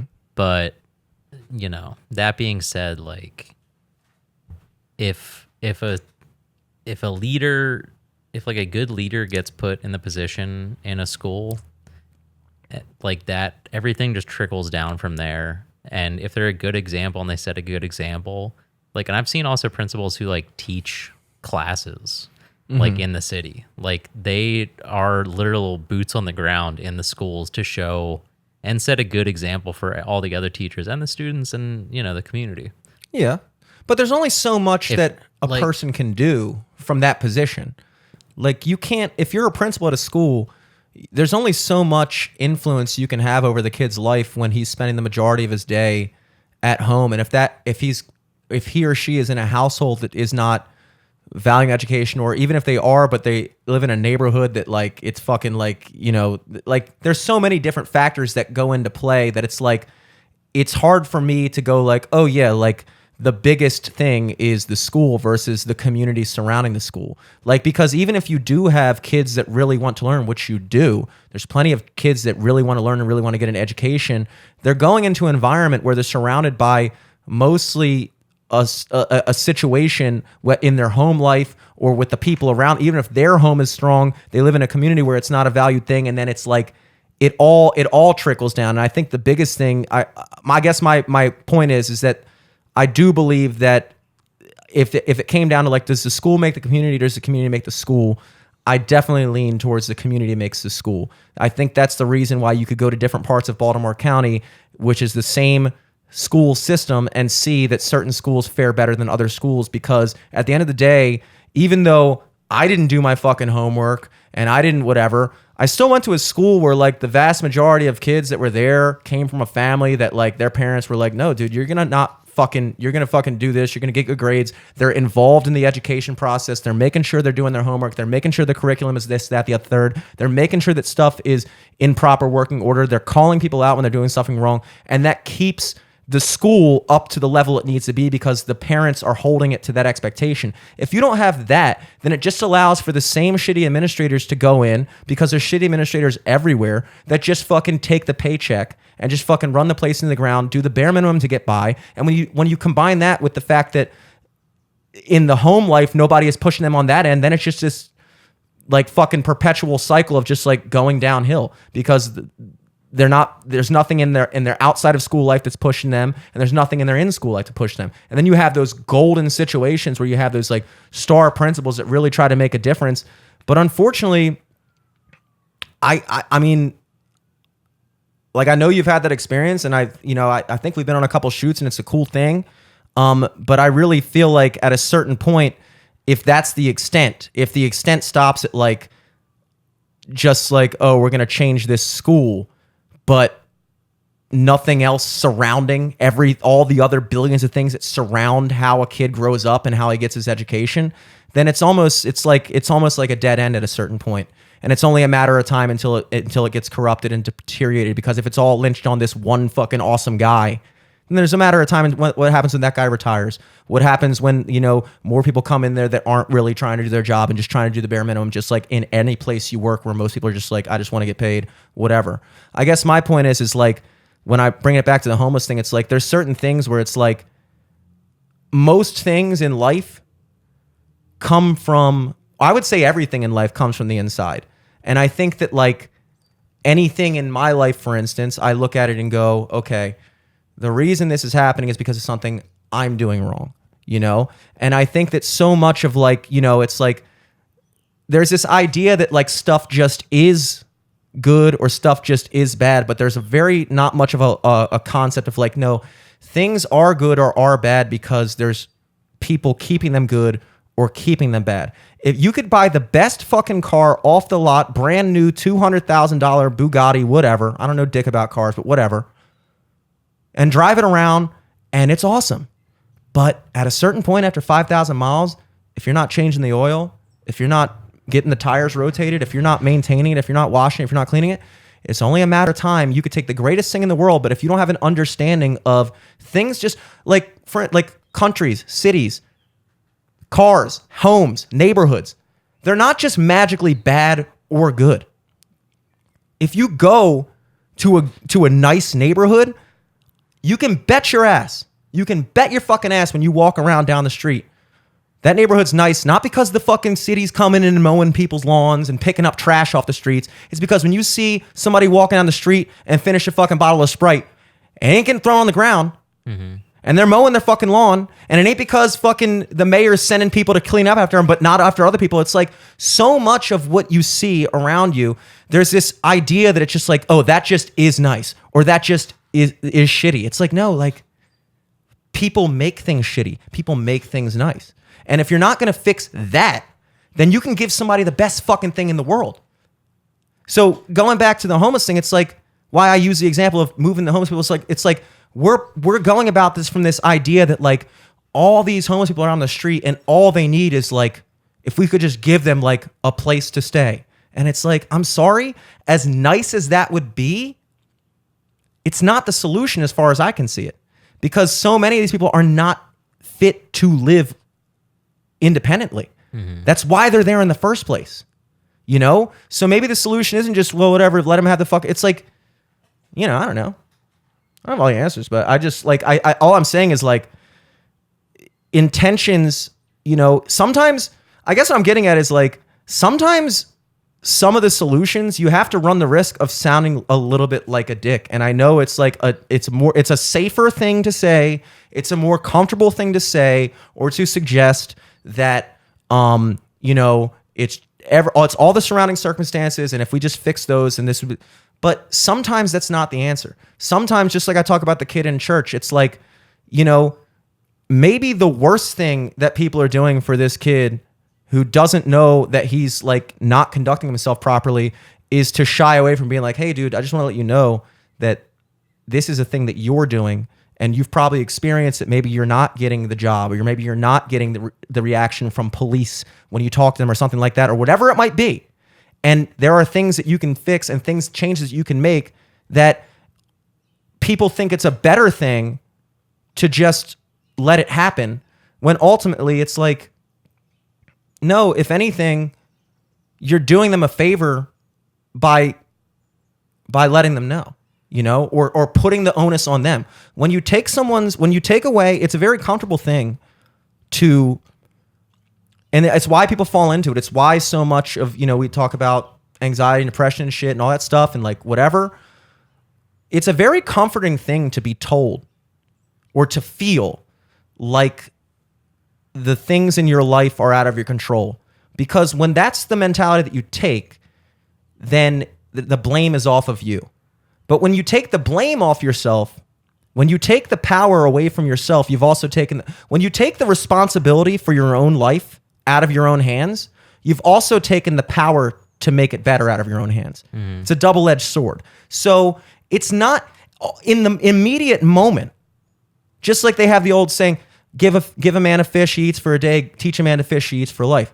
It's a good feeling and a well-intentioned thing in the moment to treat these situations as if it's all something outside of somebody's control. But until there's a level of understanding, like, no, dude, some things are just the way they fucking are and they need to be addressed.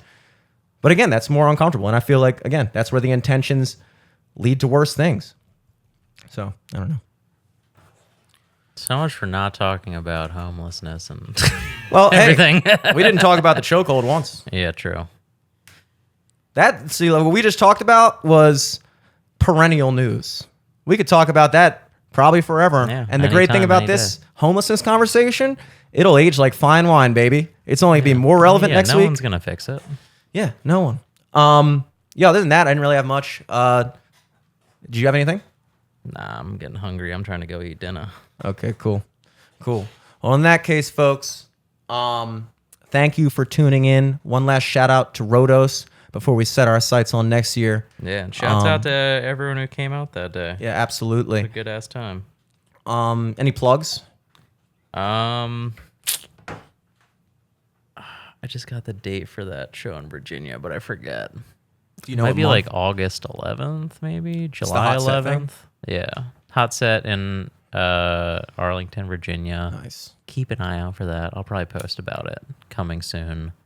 Other than that, just follow me at Eric Glazer on everything. Oh yeah. Music wise, folks, keep pressing that play button on Backtrack. Save it. I think the save ratio is a big thing on Spotify. I think a lot of the algorithm is pushed by what percentage of people save the song versus how many people listen to it. So, if you listen to it and you like it, save it. I don't even know. I don't use Spotify. I don't know what saving does. I'm assuming it like adds it to some thing. I don't know. But just do it, I guess. It'd probably help a lot if I understood anything about Spotify. But I do know that. So do that. As far as live shit, every Tuesday at Perennial in Towson, I'm there from 5 to 8:30. That'll be the 16th if you're listening today. Thursday, May 18th, I will be at Brews and Barrels in Gaithersburg in the Kentlands, the world famous Kentlands. They love it down there. They love the Kentlands in the Kentlands, and so do I. I'll be at Brews and Barrels Thursday, May 18th from 7 to 9. Big weekend for the band, baby. We will be at CNR in Towson for our biennial gig there, or biannual. We play that about twice a year. And so we'll be there this Friday, May 19th at CNR in Towson, the full band, 9 to 1 a.m. And then Saturday, May 20th, the band will be in Port Covington at the Sagamore Spirit Distillery, right on the water. Down Port Covington is like in the Fed Hill, Locust Point-ish area, downtownish. Yeah, they have like a new name for that area. I forget what it's called though. I thought it is. I thought Port Covington is a new name, unless it's Nah, not. they changed it because they're not even moving to Port Covington anymore. Oh, Because or maybe Sagamore is, but I remember Under Armour was going to move their headquarters to Port Covington, and they like totally switched it up. well, it's at the Sagamore Spirit Distillery in parts unknown. We don't know what it's called, but it's at the intersection of fucking it's like by Key Highway and shit. I don't know. Just look it up. Look it up. You'll find it. That's 1 to 5 p.m. It's also Preakness, so that's cool. And then Sunday, May 21st, I'll be at Nacho Mama's in Towson from 1 to 4 p.m. Little post-brunch extravaganza there. So busy weekend at Sophomore MD. It's 3 O's. To follow all the band goings on.